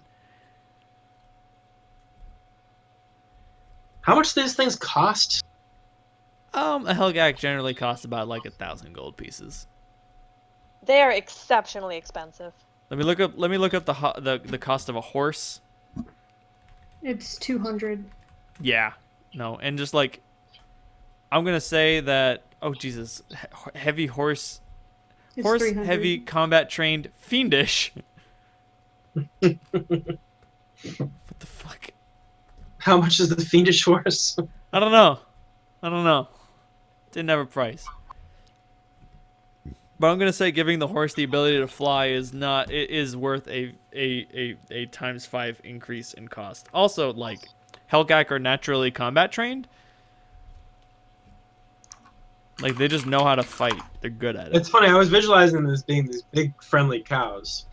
I mean, they're generally friendly, but like, if you draw a weapon on it, it will fucking gore you with its tusks. Tusks. Let me try to find a picture of a Helgak. Cause sorry, I stole them from something else.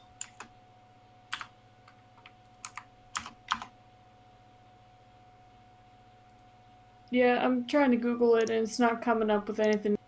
Yeah, I googled it earlier. Couldn't find anything. It is the beast that they are fighting.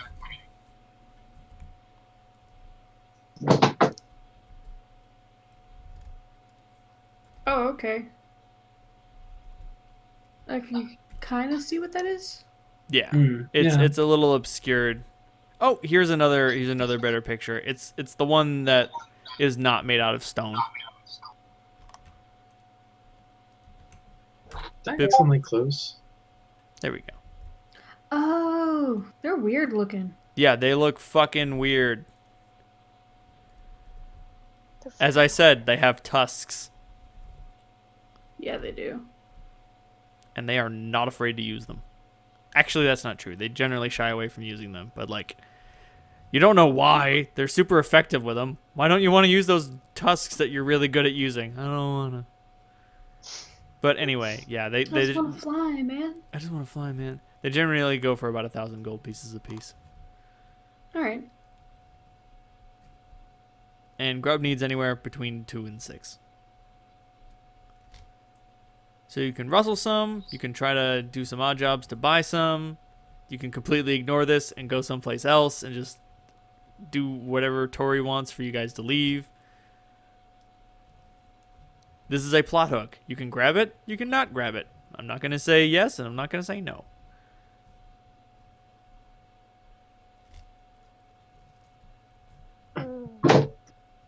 Yeah, that's what Helgak looked like.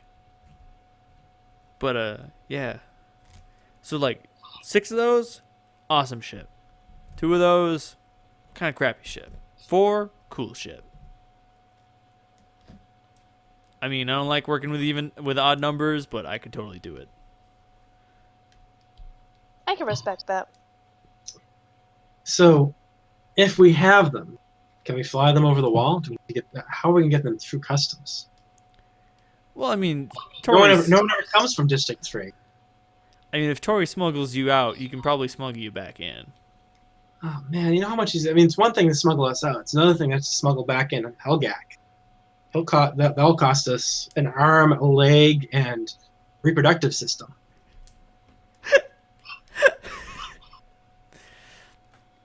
Okay, I dig it. Just make it so that Don't mind. here's what you do. You ask for a return ticket, but you don't tell him what you're bringing. And then, if he tries to hustle you, tell him to eat a dick. Simple, easy to remember. Like all good plans. What can I say?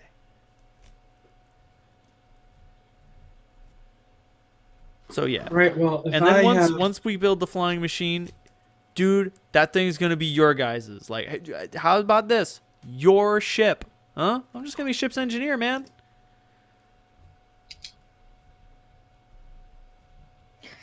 Let's think about this for a minute. So, Clementine and I get hired, and presumably you, Solandra, to bring this orb thing to you Yeah. by some unknown party, Yep. probably not out of the goodness of their heart. Probably. So, someone. the way they sold it to me was they were doing it to screw with the Chosen. That's how they sold it to me. I don't know how true it is. Wait, blind guy with the deaf guy and the mute lady? Those are the ones. Yeah. Okay, alright, just making sure that we're all talking about the same people.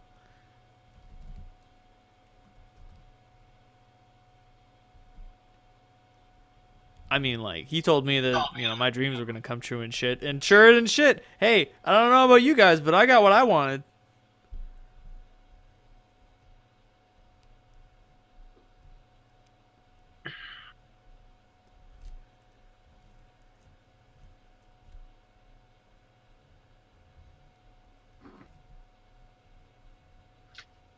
Well, I don't get to find out if my end of the bargain got held up or not until I get back to District 3 or 4, rather.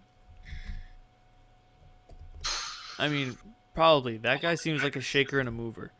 I don't know why, but he made me a little nervous. Not nervous like, oh, I can't trust him. Nervous as in, like, I don't know. My dad always said, beware the man who fakes a limp. You know what I mean? I know what you mean. I think he sees more than he lets on.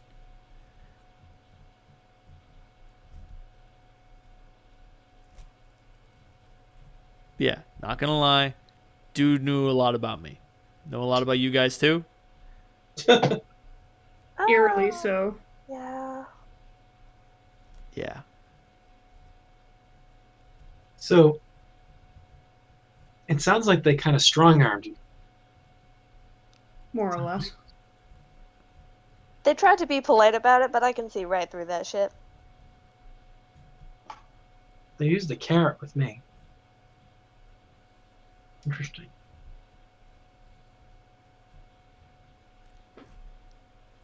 What is a carrot anyway? It's What a type of it's food. vegetable? It's a root, Huh. and it's orange. Wait, there's an orange food? Mhm. It's fucked Pull it up. out of the ground, wash it, and eat it. All I know is it's somehow better than a stick. But Well, you can't eat sticks usually. Hey, I mean, if you guys are leery about this shit, you can go talk to Aziz, you can go talk to Auntie, there are people out here that know more about this shit than I do.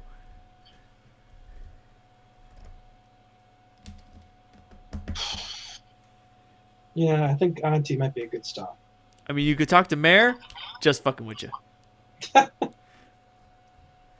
Yeah, don't tell Mayor about any of this. Oh Christ, he'll never leave. Do we not like him? We don't. He Alright. changed his name to Mayor. Oh, it's I not think just a that tells title? me everything I need to know about him. No. Like he put on a sash, said, "I'm in charge. Everyone needs to start calling me Mayor now." And then, back when I was working in Oasis, he had me make some golems for him, and then he sort of stiffed me on the payment, and then he lowballed me, and then he asked me to make some more, and then I moved the fuck out here, and now he won't leave me the fuck alone. And that ridiculous hair he has. Alright, so he's an ass. Dude, motherfucker needs to accept that he's got no hair on his head. Just shave it all off. Bald is beautiful, baby. He says, giving you a meaningful, giving Salandra a meaningful grin. Well, I was that was more Dave making a Trump reference, but never mind. Oh no, like he has a comb over. I'm sorry if I didn't mention that, but yeah, he's got an awful comb over. It's not even a comb over from one side. Like, it's little wisps of hair from each of the sides of his head crossed over the top to create the illusion that he has any hair on the top of his skull.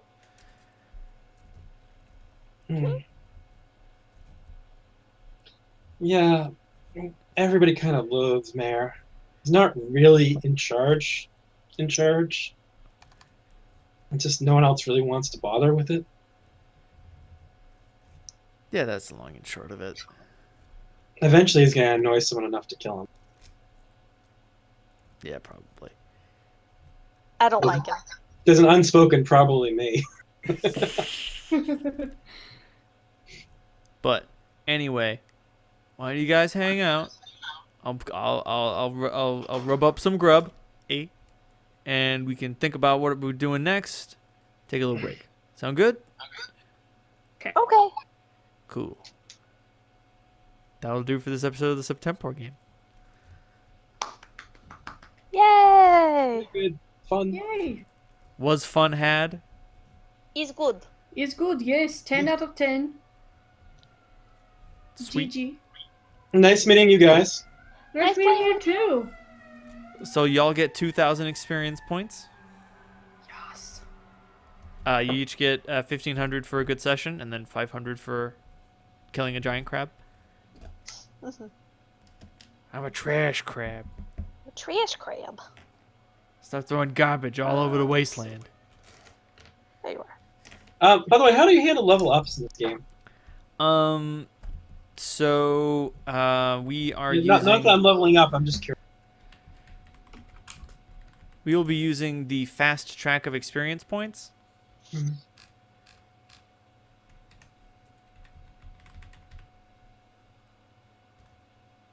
What was that, Ronaldo? I'm sorry. We will be using the fast track of experience points.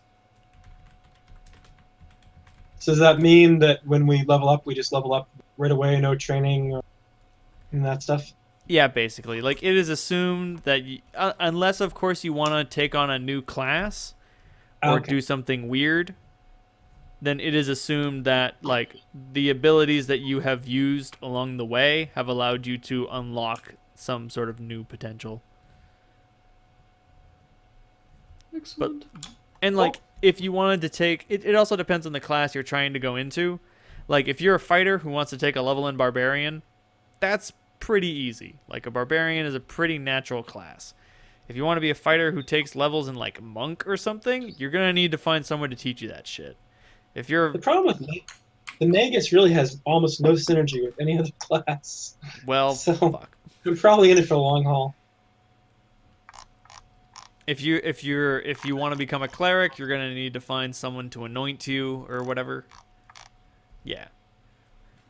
If you're advancing in the same class, training is ultimately unnecessary.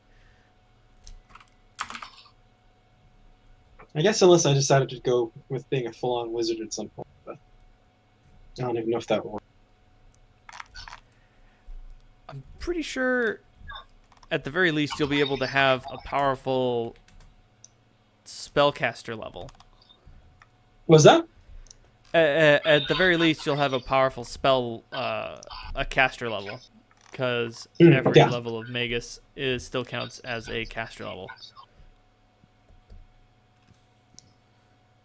Oh, okay. That makes sense. Yeah, there's nothing worse than like taking 5 levels of fighter and then taking like 5 levels of sorcerer, and you're like, oh fuck, I'm still awful at this. Well, Magus has had the reputation of being glass cannons, and I think so far I've been living up to that reputation. So, it's like, oh yeah, I'm running into melee with my measly 18 class. No, it's fine. Just have to remember to use mirror image next time. I didn't want to waste a spell slot, but that would have been a smart idea. Mirror image is Might good. have been. How many Salantras? As many as it takes. BS, any comments, suggestions? I really like Grub. Cool. Me too. He's my best friend. I know I'm just throwing some plot hooks at you. I assure you, I will grab your characters more powerfully in the future. Unfortunately, you're dealing with Grub, and Grub is not good with his words. I had an excellent time. Enough mystery on all characters' fronts to be hooked. Yes, it's a surprisingly decent mix, I think.